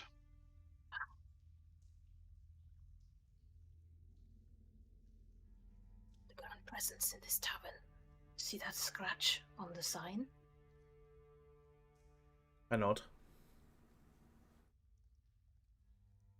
Well, he's hoping they might be up to help, maybe. Hmm. Especially if those Drow are muscling in on their territory. Might be able to get them to fight amongst themselves, maybe. I think we'll go in and chat to our master Okay. first. Hopefully he's got a private room. Okay. As you Hopefully. go in, the main area is this. It looks like a regular sort of tap room, but the furniture's all like patched together. It looks like it's been broken a number of times and then fixed. There is that stronger smell of vinegar. The barrels behind the bar look a bit worn, maybe a little moldy in places. The bar top itself is scarred, and you can see the odd dagger stuck in it. The patrons here look shady and are sat in like cloaks and just trying not to draw attention to themselves. You can see a couple in a corner playing what looks like a dice game. There is a set of stairs to one side that looks like it leads up to rooms of some kind. And stood behind the bar on a stool is a gnome, a female gnome with a sort of white hair done in a braid down her back. She's got a scar through one eye, but otherwise she's quite pretty, young looking, and she's just stood there cleaning a glass as she looks up at you and goes, "All right, can I help you?" Our master is meant to be here, Master Goldhill. Upstairs, room 2. Try to keep the noise down. We I'll will, give it back. friend. I'll just say, like, it can't on our way up. Her head like locks onto you, and her eyes narrow, but she doesn't say anything for the moment. And They know we're here. Let's go. go up and chat to Xandal, fill him in on everything we've seen. Okay, you go to room 2 and enter, and you see Xandal just sat there tinkering with a couple of things, and he looks up and goes, okay, what happened? Are you all alright? Relatively. Didn't get beaten this time. That's better than before, I suppose. A little bit. It's going to take a little bit of effort to get into that warehouse, I think. So we might have to sit and Yeah. plan. Need permission from a deacon. Okay. And you're going to need to make that request. We can't. Obviously. Okay. Are we wanting to do this officially or unofficially? Well, I think I might be able to open up both options for us. The underground know we're here. Their presence in this tavern. Nowhere else, though, weirdly enough. But that to me says the underground might be a bit disgruntled that they can't move as freely as they'd like. So, Okay. if we help them, they'll help us. Maybe. Right. But if you okay. could do it the diplomatic way, that would be preferable. Well, probably cause less waves, but we might have a sneakier option. There's possibly 3 options. There's the underground, there's getting official written permission from the deacon, or breaking into an abandoned warehouse, staying there until nighttime, and trying to get into the other warehouse. There isn't a nighttime. Oh, Oh, fair There point. isn't a nighttime. Think Well, up, but yeah, because of it's the daytime sun, all it's the basically time. never night. Oh, if we could figure out a way to get them to shut down that damn crystal, that'd be great. I don't think that's going to happen. My only thought is getting the official way in. Would that actually get us in the warehouse, or would that just get us something from the warehouse? Actually, yeah. Now that you say that out loud, I think maybe it's just getting stuff out of the warehouse. I don't think anyone's actually allowed in there, except, well, I don't know. Maybe you could go in there to inspect the goods you want to purchase, perhaps. I get the feeling it would Maybe be more one of along us the line. could come in with you, but other than that, I get the feeling it would be more along the lines of I'd be given a list of what they have available, and I'd be able to ask for things, and then it would be send my slaves to pick them up at the door. Alternatively, it would cost a bit of coin, but could we potentially make a gift to the Church of Pelor?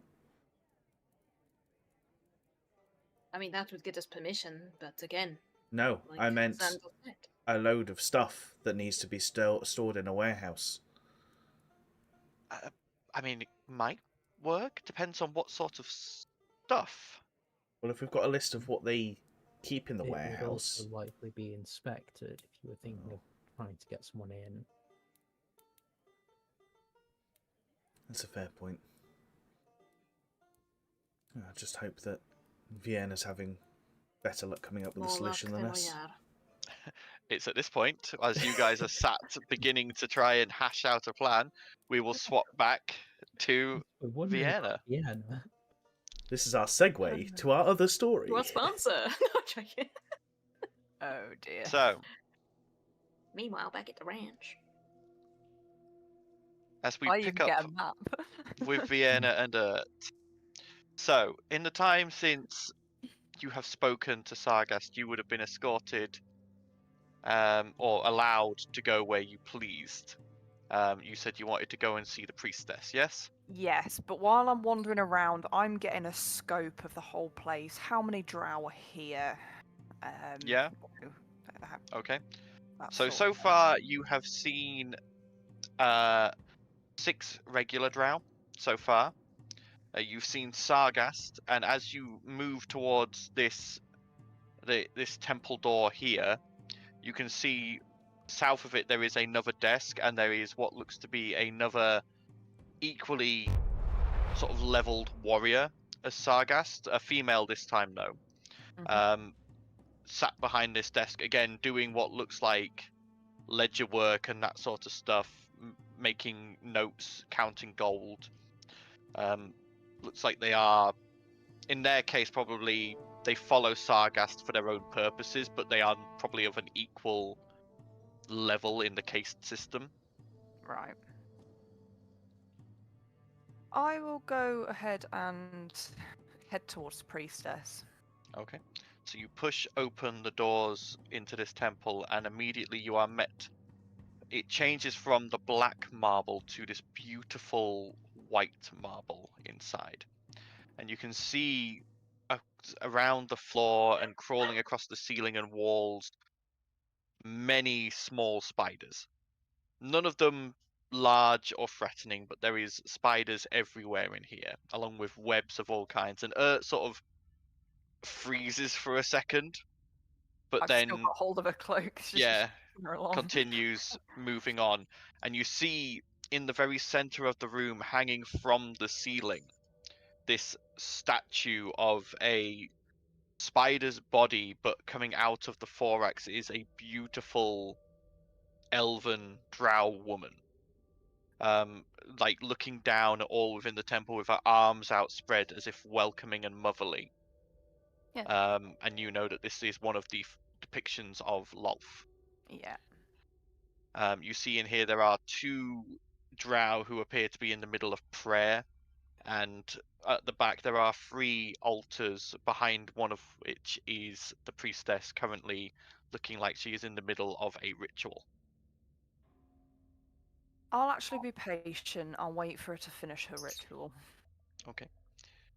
About 5 minutes later, she finishes the ritual and blows out the incense before raising her head, and she is this absolutely stunning drow woman. She is tall, probably close to 6.5 feet.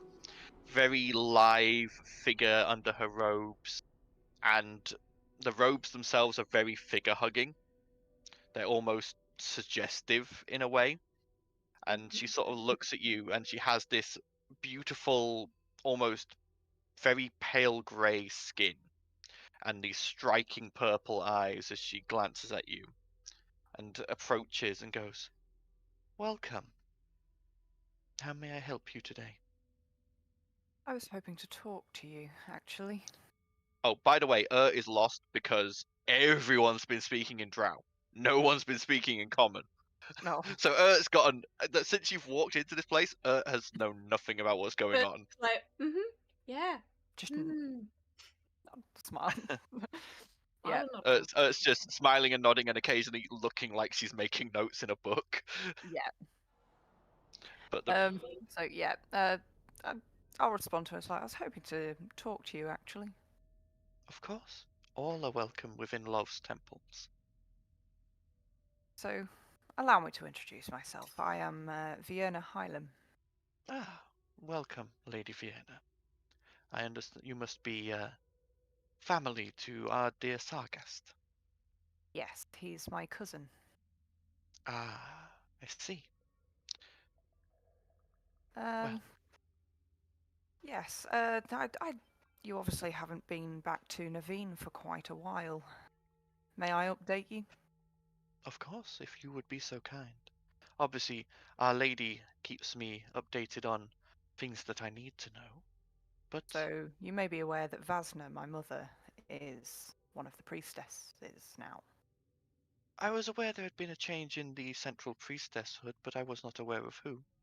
My congratulations. Thank you. She kind of looks around and says, "You seem comfortable here?" Indeed. I tend to my small but devoted flock. Good. And Sargast? Still a true devotee, I hope. Of course. There was a pause. Would you like to roll an insight check? Yes. Yeah? Inside that bitch. 12. 12. She seems to be telling the truth. What is your relationship with Sargast? He says you're happy for you to be called sister by him. In a way. I deal with the religious dealings of our group, and he deals with the business dealings. As such, I view us on, though not an equal footing, I have respect for him in that he has managed to find such a good place for us here upon the surface. Do you venture out of the temple much? I do on occasion. I like to view the fodder out in the lower city on occasion. Bother. How are you Indeed. treated? By those in the lower city with the respect that I deserve and the fear that is warranted for one of my station. Good. But the humans. What of them? I just felt they talked down when I approached the city. It was almost like we were second to them. Those above have their delusions, fed by the Light Lord. But once they get down here and are within my grasp, they know that they are but toys in the webs of the Spider Queen. Good. Can you tell me anything about the Light Lord? Does he interfere with Lolth at all? I mean, they're very different. Opposites, I would say. Roll a persuasion check, Vienna.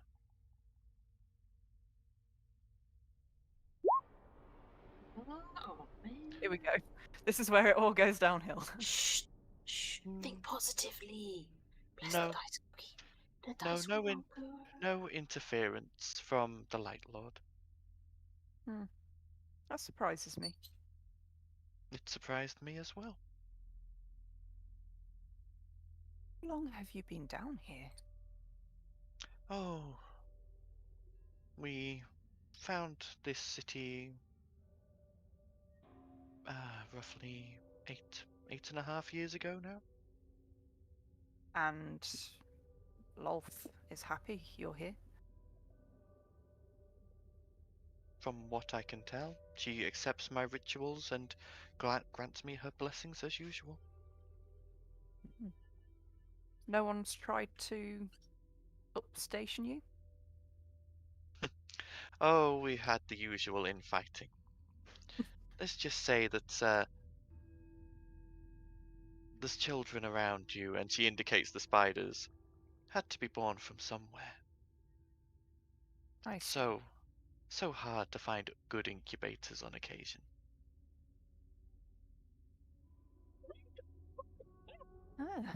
It's good to see the Drow are comfortable. I ought to tell you Sargast has been sent to Naveen.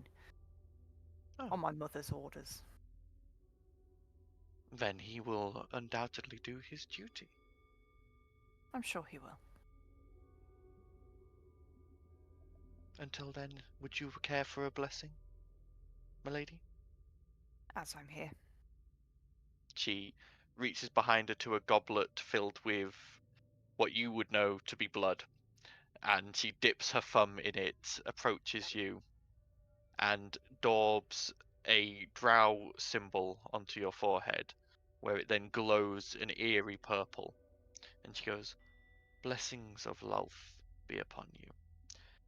As you feel the symbol burn, make me a wisdom saving throw, please. Say Mother Knight's not going to be happy about this. 15.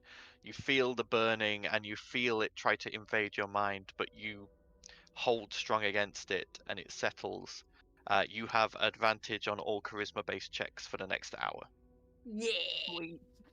Fucking As- need that. As a drow, you know that a lot of blessings of Lolth are tests. Yeah. There is a blessing, but if you fail the initial test, it's a curse rather than a blessing. Yeah. Lolth is not a She's not Lolth. God. She's not kind. She gives blessings to those who earn it, not Yeah. those who ask for it. Blood from the blood god. The priestess, seeing that the blessing has gone successfully, smiles and goes, "And what of your friend?" Ah, this is Ertsna. She's in training. Can I have... I know you're playing her as a character. Can I have her cast Yeah. tongues? Yeah, if you wanted to have cast tongues, she can have done. Yeah. It only lasts an have hour, done that so... before you even entered the market, yeah. Yeah, so she's not as. It only lost lasts an hour, as so voice. she's probably going to cast... She would have cast it as soon as she got up to the cousin. Sargast. Yeah. Okay. Goes, "Hello. My pleasure to make your acquaintance, priestess. You appear to be training her well." Yes, she still has a lot to learn, though. "Indeed, the young always do. But they either learn or they die." We're still here. That's a blessing. Indeed. Thank you For for your now. time, priestess. And she'll bow. She bows slightly back and slightly to Urt as well and goes, "Enjoy your stay with us." Vienna will leave. This is Yep. going a lot more difficult than I thought it was going to be. It was going pretty good in the sense of. I'm the still cover, alive. but- I'm trying to get inside fighting going on, and it's not happening. I'm They're all just surprised at all comfortable with these each other. girls that are just bending the knee to this asswipe. Like, Yeah, but like he said, he is high ranking. Even though he is Mm. male, he's still high ranking. Yeah, that's the one few times a male can talk down to a female is if his Yeah. family outranks theirs. Because It does. it's not the male giving the orders, it's the family giving the orders is the idea there. That makes So sense. in this case, it's not Sargast asking you to do something, it's the Hylim family asking you to do something. Sargast just happens to be the mouthpiece. You're higher ranking than him. Couldn't you just order them to invite? Is that it? I don't know. Thing is, I've got to be so tactical about how Yeah. I do it, because if I even give away that I'm Too not obvious, following yeah. Drow society, it's just too much red flag. So I'm It's- really stepping carefully. It's Yeah. Drow politics is a lot of cat's paws and Yeah. plot within It's- plots. Yeah, I mean, I'm actually doing what Drow do, which is trying to Yeah. backstab and shit stir. Yeah, it's the sort of Yeah. thing where, like, if Vienna could find someone who was A weak like point. or Not find a liking it. female who was ambitious, Yeah, which is why then I maybe asked she if could someone mention something along the lines of, "Oh, well, Sargas has been called back to home. He's Yeah. being Yeah, maybe investigated." she'll. Be Maybe like, "Oh, I if can make you some moves while he's someone not here." who's a little Yeah, that sort of which is thing. why my next port of call is going to be someone this- who might outrank him. This southern corridor, by the way, as he pointed out, leads to the living What quarters. the guard? Yeah. Yeah, 'Cause he said that they were higher stationed, didn't he? yeah. So I will approach this lady here. Okay. She is currently counting up a number of platinum coins, but she looks up and sees you approach. And you watch as her eyes rake over you, Vienna, almost like taking you in and effectively like sizing you up. Like seeing and it's not the typical Look out size the up, boobs it's bit. it's the drow It's size the up. rank. It's Yeah. the what's their combat ability? What's their rank? What's their political status? How are they standing? What Can I kill it's them? all these Yeah. things being looked at all at once. Mm. And And after I'm a couple of probably seconds, doing the same to her as well. yeah, and she Yeah. is a well-muscled female, dressed same as Sargast in this nice armor, good weapons at her sides, and she stands and reaches a hand out over the desk and goes, "I understand you are a representative of the Hylims." Representative. Try again. I am. The daughter of the Hylims. Indeed. I am I Vienna. see. I'm pleasure to make your acquaintance, Vienna. I am Nata Darask. Ah, there's a familiar name. Hmm. Very high power name, if I remember correctly. My family have done well for themselves in Naveen, yes. Do you feel like you're doing like your it, yeah, family very proud familiar. here? I have been doing the best that I can. Sargast is a decent leader, for now. Decent leader for now. Yes, for now. Of course, having a male in any position of authority is rankling, but he found this place and has been doing a good job at chatting with the humans, and I would prefer to keep my interactions with them to as much of a minimum as possible. But you see, that's the thing that irks me. I Oh, know he's family, but really, you say her don't you name feel was? second to him? Natar. Natar. Natar Darask. I will butcher the spelling and correct that. So, Is she yeah, leader of Vienna, the guard? She's not a leader of the guard, she's just she's almost another like a member of second. the Yeah. group here. It's like, surely there's other better female counterparts. I'm sure there are, but Sargast has a lot of goodwill with those he brought with him. Such is not easily denounced or ignored. He seems to have found a strong group, strong unit. I'm impressed. When one is sent out as an expeditionary force, one must make strong ties or perish in this harsh, light world above ground. About that must be a little annoying. The light upstairs.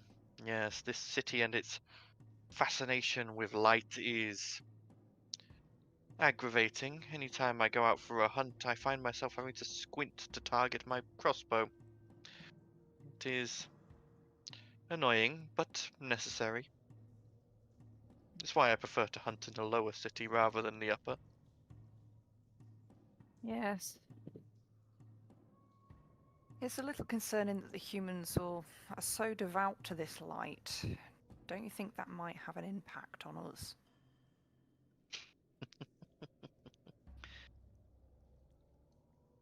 I wonder. You've not been here long, have you? No, just came today, as it happened. Perhaps you'd care to join me for a drink.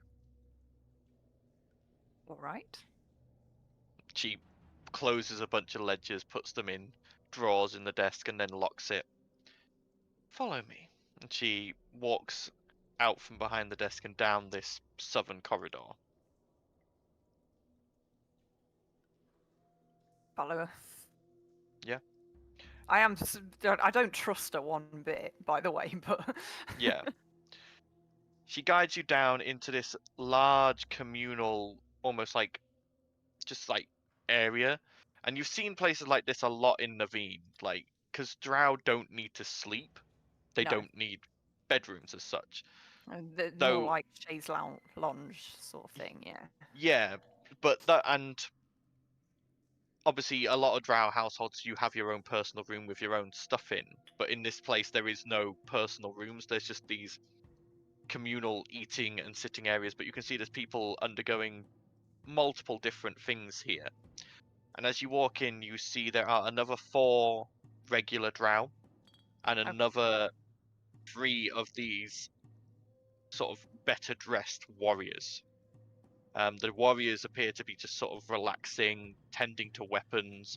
You can see one that looks to be like has got like out a toad and is milking it for the poison. Oh yeah.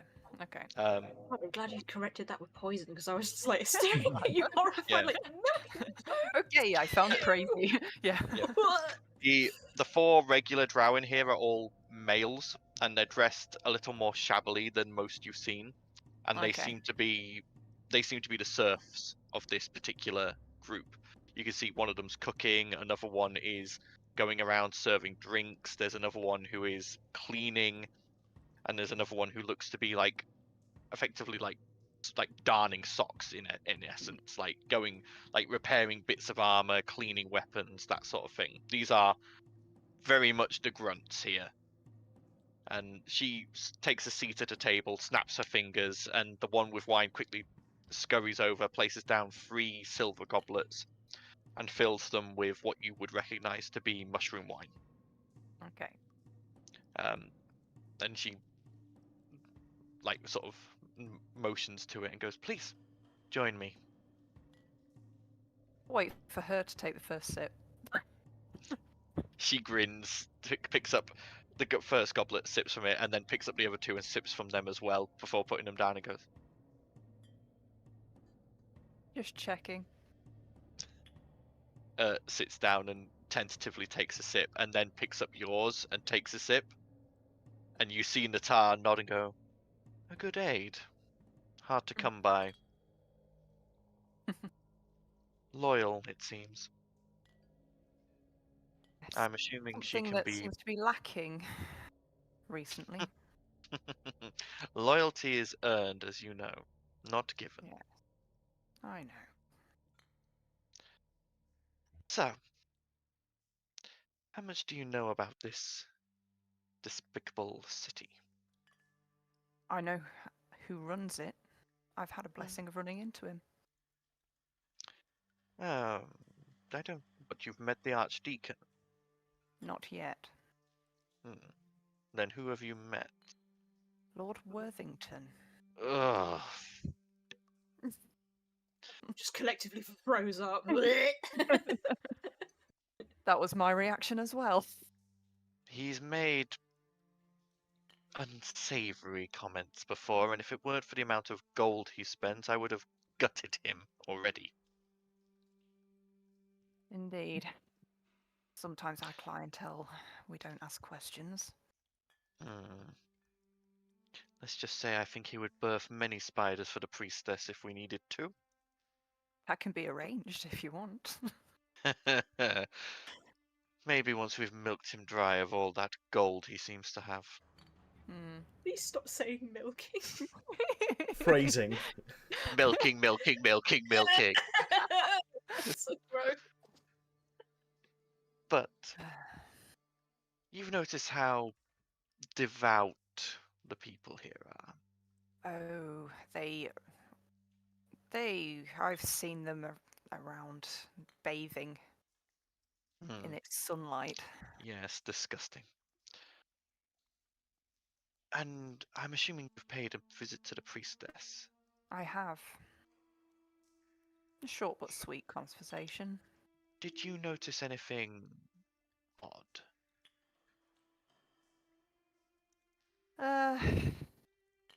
She seemed to pause a little, but she seemed to be honest. But to be honest, I think everything's a little odd here. It seems out of sorts. I may have some information. But all Alright. information has a price. And what's your price? She sort of looks around, glances at all the other people here, leans in a little bit and goes, "What's likely to happen to Sargast?" I'll fill you in on what I've come for. And with that, Vienna says about Vasna writing to him, and that Sargast has been sent ASAP to Naveen, or Driders will turn up. Interesting. So he has not paid Naveen for any of his enterprises, and it seems he's spared no expense here Well, that's interesting, seeing as I've been sending back money from my takings. Unfortunately, Of I haven't course. heard your part, but Sargast, my mother knew nothing. Well, I very much doubt my mother would mention anything if she was able to line her own pockets a bit and Nor would I blame her. have something she could hold over your mother. I'm sure when Sargast returns, my mother will be more than pleased to make her knowledge of this known and leverage it for all it's worth. Anything else you want to know? That will do for this bit of information. There's more I can share, but that will have its own costs. The priestess and Sargast and even myself have noticed something about this place. It only began maybe 5 years ago. The priestess was the first to notice it. Occasionally when she makes a prayer to Lolth, she will get a response, be it from Lolth herself or from one of the more minor deities. But those conversations began to become muddled, almost staticky. Things that we mentioned in those prayers were changed or missed entirely, and no matter how much we did so, nothing seemed to work. And the few times we have managed to actually contact Naveen and mention anything about slavery, the business, we have either got no response or a response that makes no sense, as if what we said was filtered or changed. Interesting. And I would say, from one time that we managed to capture a dissenter from above, well, we were given them, by the church. They had been branded as a heretic for things they were saying. Hmm. They said that their prayers were not going to Pelor. And when we questioned them extensively, we came to the same conclusion. All those people above who pray to Pelor every day. Pelor still gets the belief, but Pelor hears none of it. All those prayers, all those messages about what's going on in a whole city. He doesn't hear. He doesn't know. That would explain why Naveen hasn't heard from you. Indeed, or they have heard from us but not heard. Heard what they wanted to hear. Or what was supposed to be heard. I believe you. That's not the first I've heard of this, but I never connected it. Indeed. Like I say, it happened about 5 years ago, this began. Round about the time that those above started to become even more wealthy out of nowhere. Wealthy out of nowhere. Do you think it's false wealth? You're not getting false coin, are you? No, the coin is definitely genuine. We've done our tests on that. Just doesn't seem to have much of a source. Obviously, we can't. Normally, we would have run investigations, and I have pressured Sargas to do so, but he seems content as long as the money comes in. And also, it's difficult to investigate in that godforsaken light. But when our prayers do not go to Lolth, what's the point? Oh, the prayers still go to Lolth, just edited. The priestess still gets the blessings, the rituals still go through, so she has decided that it is not a risk to us. Do you want this investigating? I want it exploiting, personally. I think there's more we could do. I think there's much we could do with these fat, lazy humans above. But Sargast is the one to play the long game. Understandable. We outlive them easily. And we can use that time to milk every drop of coin out of them we can get. Which is quite helpful considering they're getting every bit of coin out of nowhere. Surely it's going to run out at some point. Oh, you'd assume so, but it seems not so far. But again, be worth a look at some point. But again, hard for us to do in that evil, bright city above. Torturous, isn't it? Yes. Indeed. What do you know about the Archdeacon? I have not really met him other than the few times he's come to meet Sargast. Those visits are infrequent. He is a zealot of the highest order. I would also go as far to say as he is xenophobic. Even to us? We appear to be tolerated, although I have witnessed him as soon as he leaves going through a ritual cleansing. No, the ones he seems to hate the most appear to be the Dragonborns, for some reason. He has a particular dislike for them.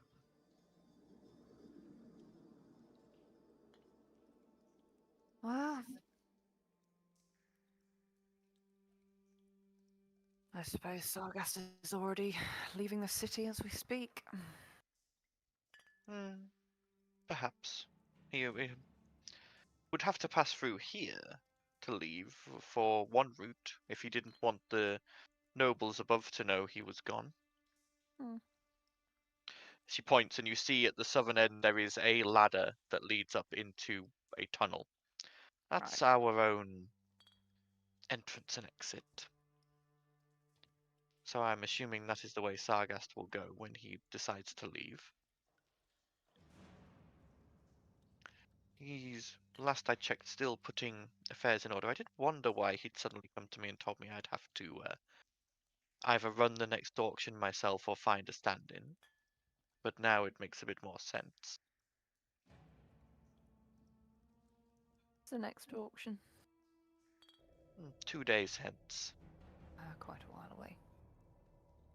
We were going to go out on another hunt soon. We'd spotted some unbranded slaves, but that may be cancelled now.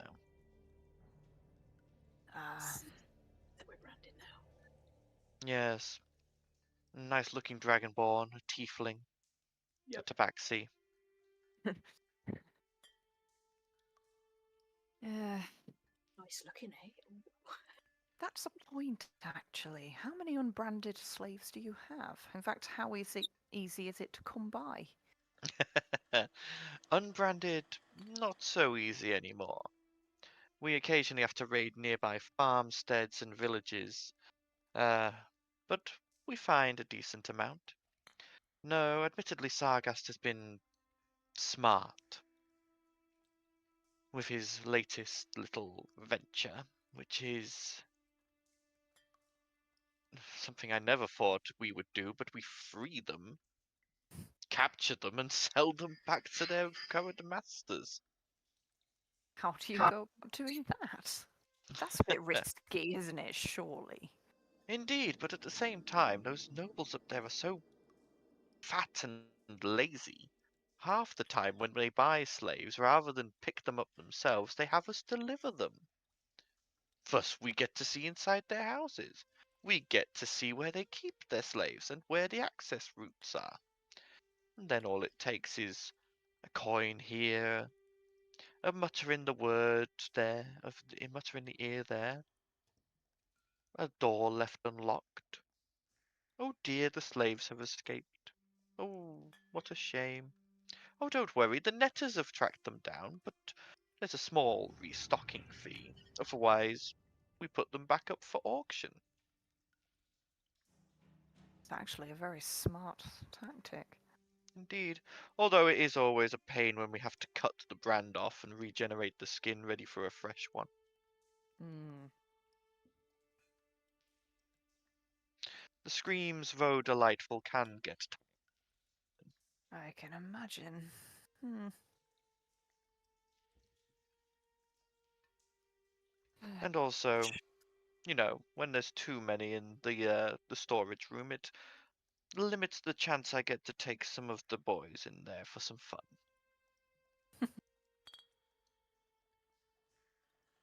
Yeah, Vienna kind of chuckles to herself. I can imagine. Can't let the whips get too cold, can we? Uh, it's nice to be in the pleasure of Drow again, admittedly. I've been on some travels. Yes. What purpose were you sent to the surface world for? I was to go around each city on the surface, trading. So it's been quite some time since you've been to Naveen, but our population is somewhat dwindling. We're losing resources very quickly. Wilhelm scream! I'm sorry, that just... That's somebody being whipped from the storeroom, like. A poor male Drow's just been... It says Wilhelm scream. Yes, really! Exclamation mark. I had to press it. I'm sorry. Yes. Plus, it was getting really dark, and I wanted to break it up with a bit of like. Yeah. Carry on. But yeah, population dwindling. Yeah, I've gone looking for resources on behalf of my mother, I see. trying to get them from the surface world, if we can't get them from our own city. And Well- so far, it's let's just say it's been a bit of an adventure. Well. And it's at this point you do hear the tromping of feet, and Sargast comes walking through dressed in, like, he comes out of here dressed in traveling gear with a number of satchels draped across him.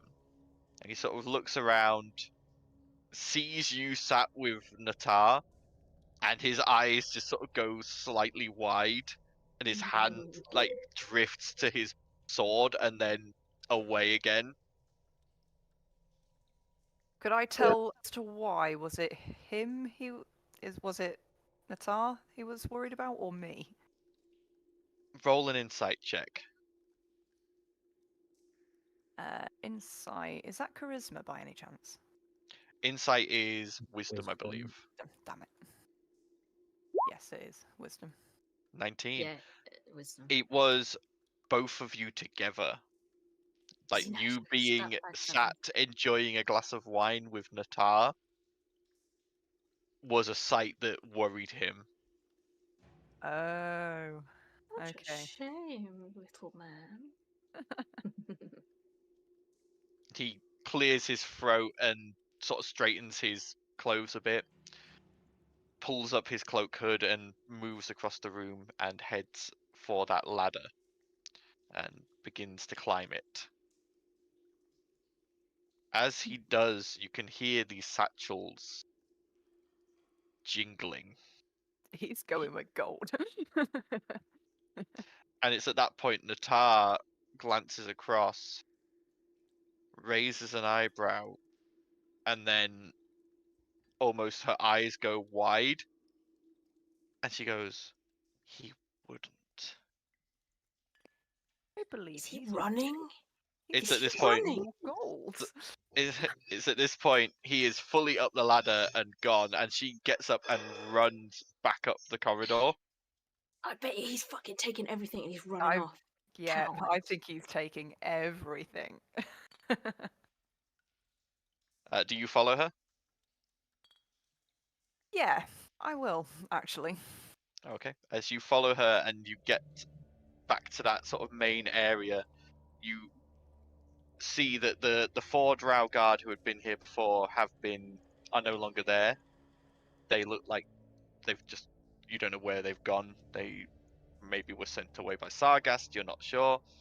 But the 2 desks that had all the ledgers and the gold and the platinum are wrecked. The drawers have been pulled out, the ledgers are missing, Little shit. all the gold is missing. She goes, Oh, "Shit. Well, looks like I have a hunting party to organize. Or should I just leave it to your mother's driders, my lady?" what would you like to do? Oh, I'd like to make him scream. You have But at my the same permission. Yeah.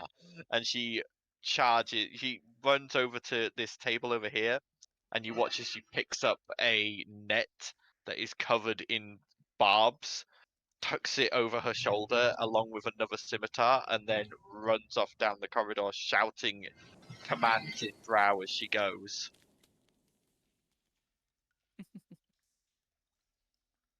And you watch as you hear from that room as though all those elites that were in there all run and go up that ladder. Right. So, she's obviously not taken. I can see she's not taken all of the party. There's still going to be loads of drow in here. Yeah, but these are you sort of get the feeling she's taken the best. hunting party. She's Yeah. taken the ones who normally go out and do the slave raids and that sort of thing. The rest of the ones in here look to just be regular drow. Though they are trained, they're nowhere near the level of the ones who just left. The only real threat that you would consider a threat now in here It's a priestess. is the priestess. Yeah. Should I inform the priestess? Let's go inform the priestess. I like shit stirring. This is fun. Hey, your Just buddy's a little shit coward. Just ran off. just with trails Bay. along behind you. She looks completely lost. There's been all this double talking and all sorts, Double and she's just been crossing. like, "What?" She's like looking at you like, who are you? You're seeing my true colours now. Yeah, Fiona will come running in to the Loth priestess. It's like, sorry to disrupt you. It appears Sargast has done a runner with all the ledgers and all the gold. You watch the priestess turn and look at you, and you do see like her eyelid twitch, and she goes, "I see. I'm assuming that the hunters have gone after him." I gave Nata permission to make him suffer. Armatae, I see. Very well. Is there anything you would like from me?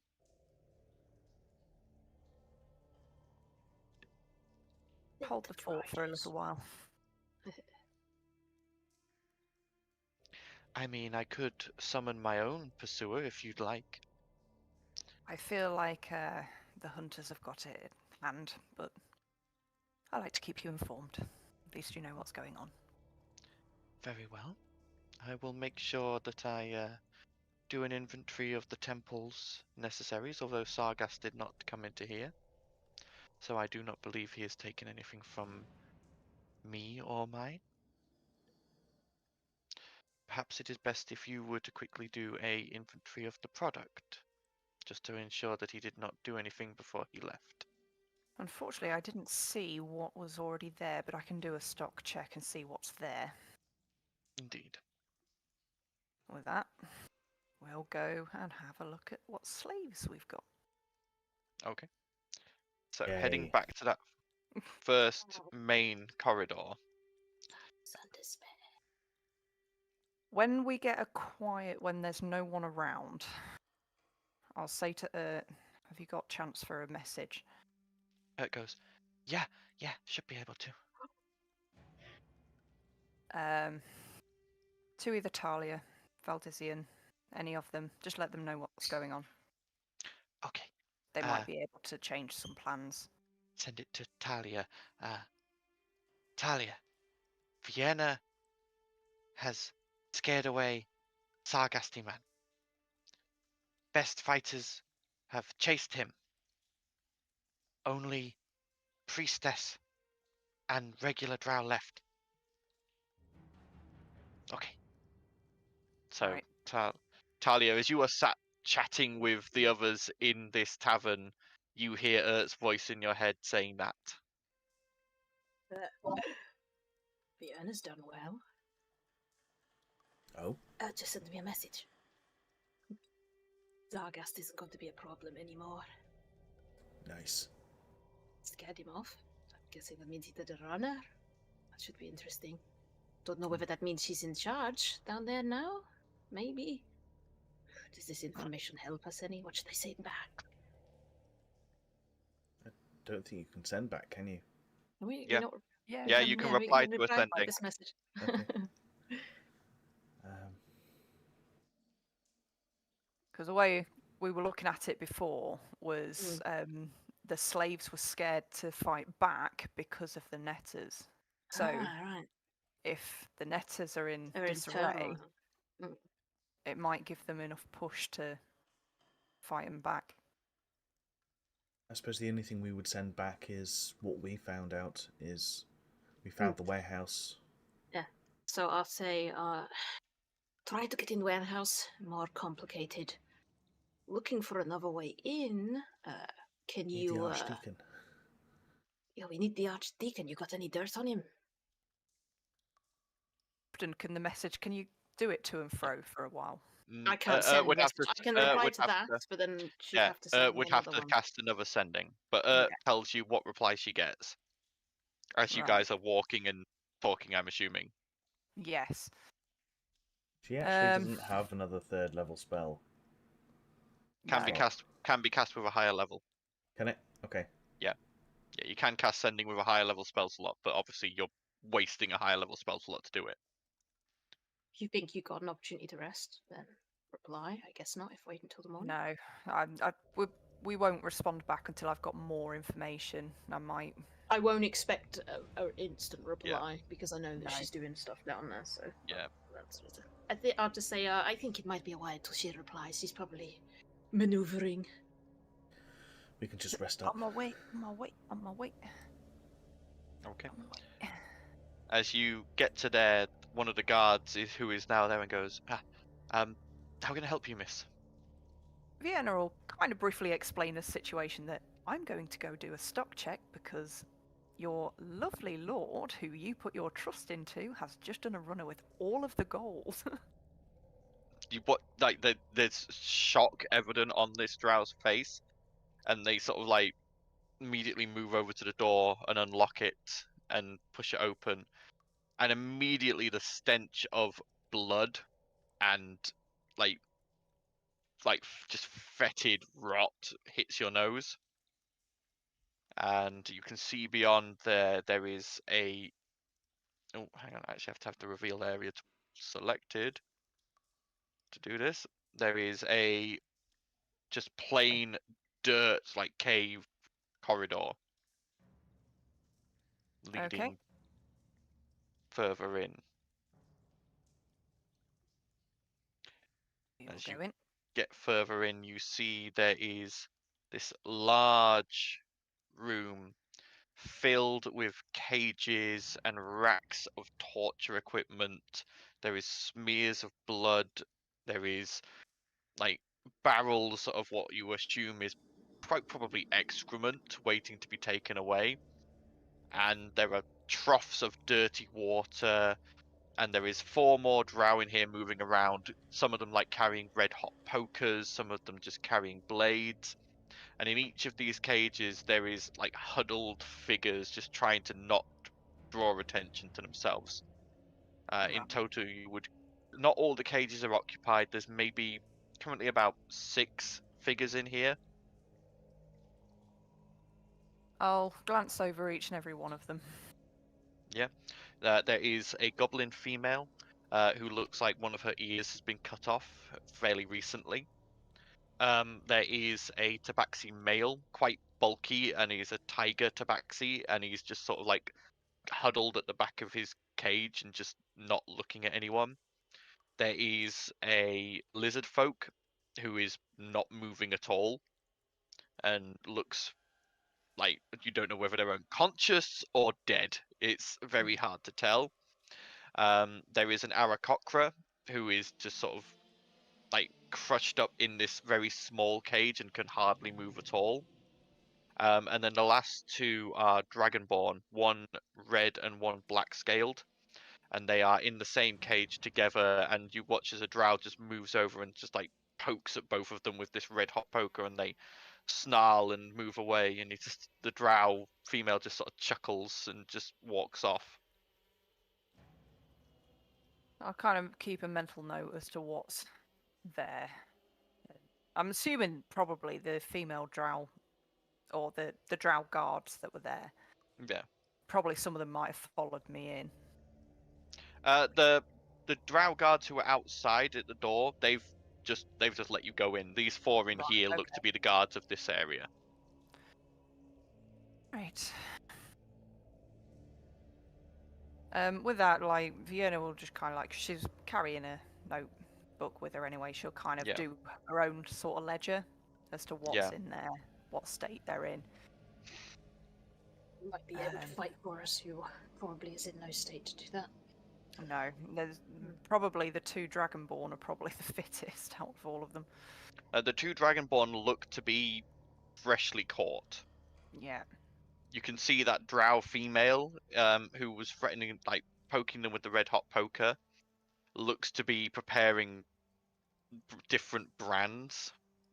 And you can see there's like different sigils, and you get the feeling that whoever buys these people, one of those sigils will be used on them. Right. Explain the sigils again, sorry?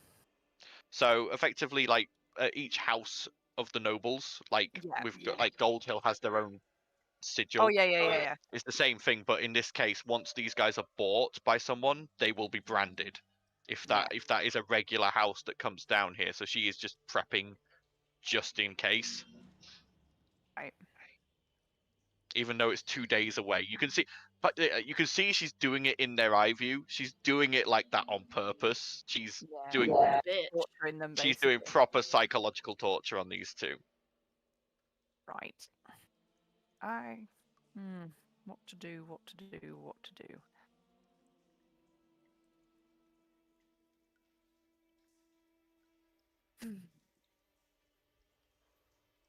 I'll have a word with the guards. I'll sit and chat to the guards that are in here. Okay. So there is 3 female and 1 male in here. The females are all moving around and looking like they are torturers and like prison guards. The male is currently cleaning up excrement. He looks like he's the dog's body of this particular bit. Okay. Just kind of approach the ones near the Dragonborn and says, okay. She looks up, and you can see that she is a much rougher looking drow, probably of a lower caste. She's got a lot of like cuts along her arms that look like whip marks, and she just sort of glances up at you. Her eyes are just sort of this like light white, almost pink coloration. Her hair is a very dark purple, done in a ponytail, very very utilitarian, and she's wearing just like nice leather, like decent leather armor, and she looks at me and goes, "Ma'am, Take it you've just caught these two. aye, the hunting crew caught them about 2 days ago. Hmm. Been looking forward to getting me knives into them, but Sargas says got to keep them in good condition." Funny thing about Sargast. Mm.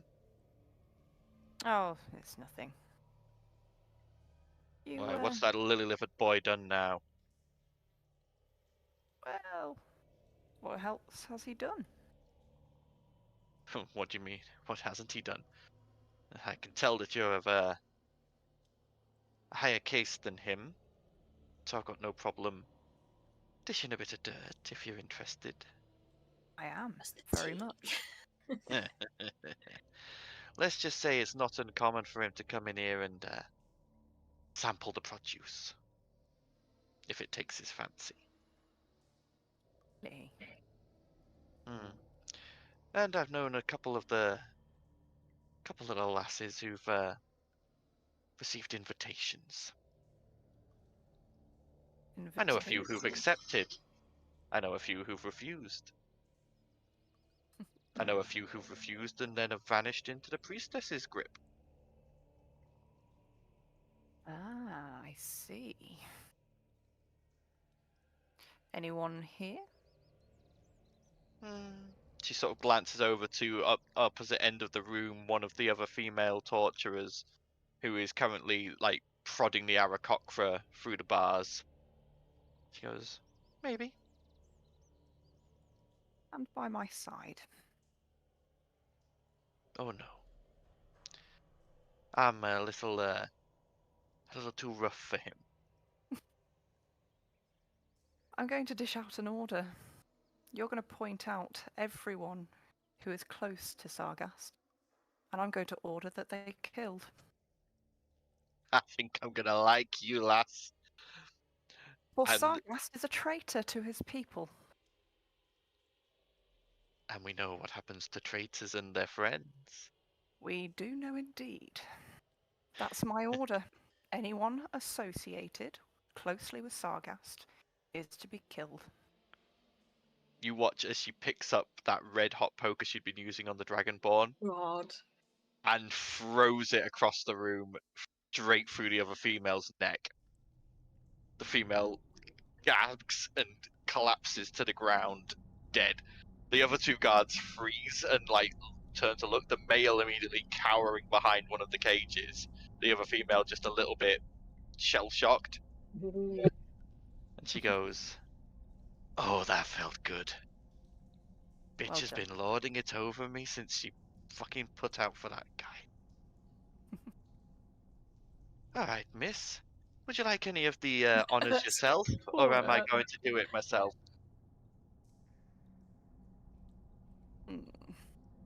I'll walk with you. Alright. So, this one over here is dead. But the other two just sort of like keep to the back. "Don't play that Wilhelm scream! Why did I let you be in charge of the sound?" She starts walking up and gets to up here. Catch up, hang on.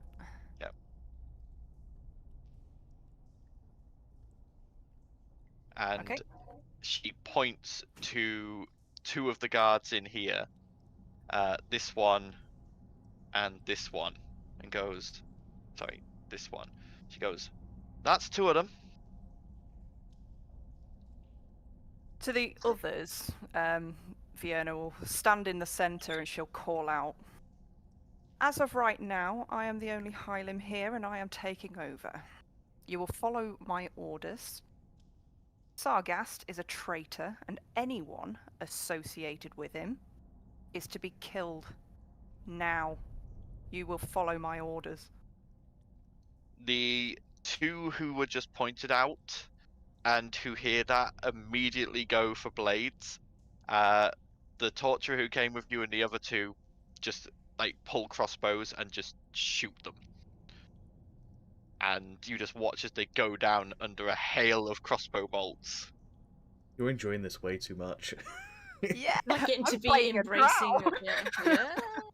She's Not all embracing drow her evil. drow side. Not all Yes. drow are evil.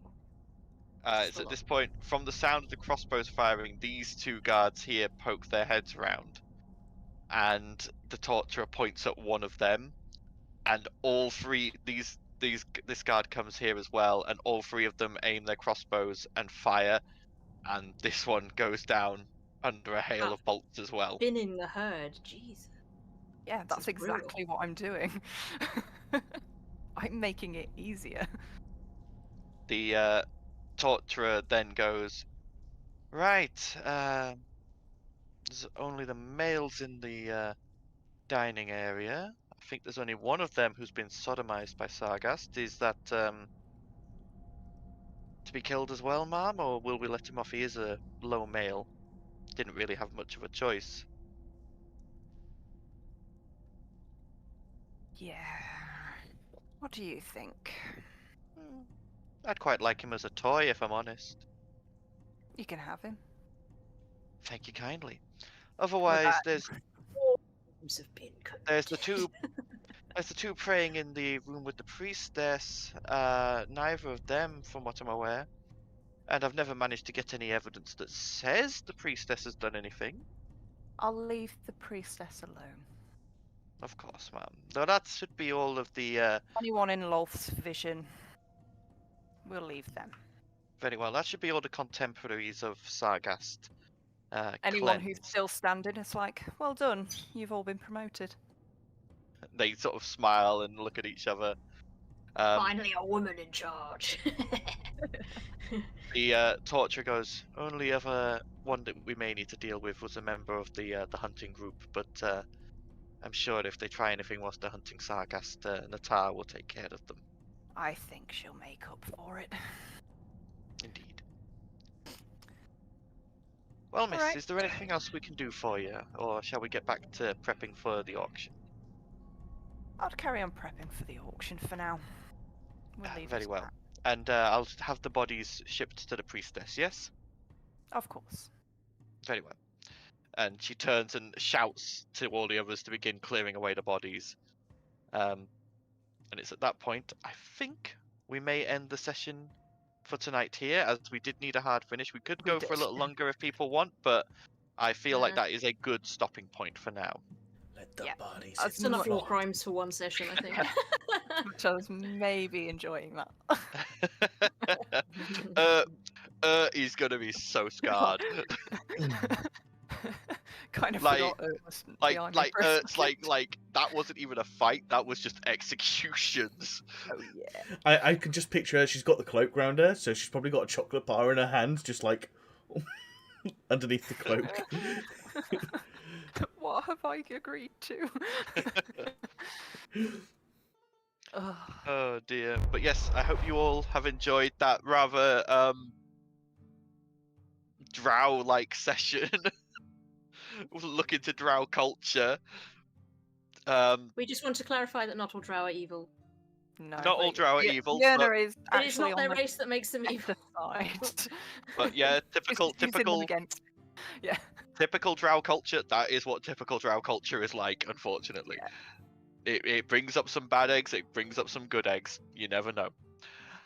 But we look forward to seeing what the party gets up to next time and how they progress going onwards. But until then, everyone please enjoy your own games, and I'm not entirely certain when our next session will be. I think it's in 2 weeks with another hard finish session, but What, We will- 23rd? years. But we will keep you updated. Obviously, this time of year, people's schedules are a bit whiffy-waffy. So we play this a bit loosey-goosey. But we'll keep you updated on the YouTube community panel, I believe, and any other socials that we can get our hands on that aren't currently not being used because of, Millionaires being an Yeah. asshole. Yeah. So, until we will keep you updated, and we hope to see you again next time. For now, ta-ta. Bye. Bye.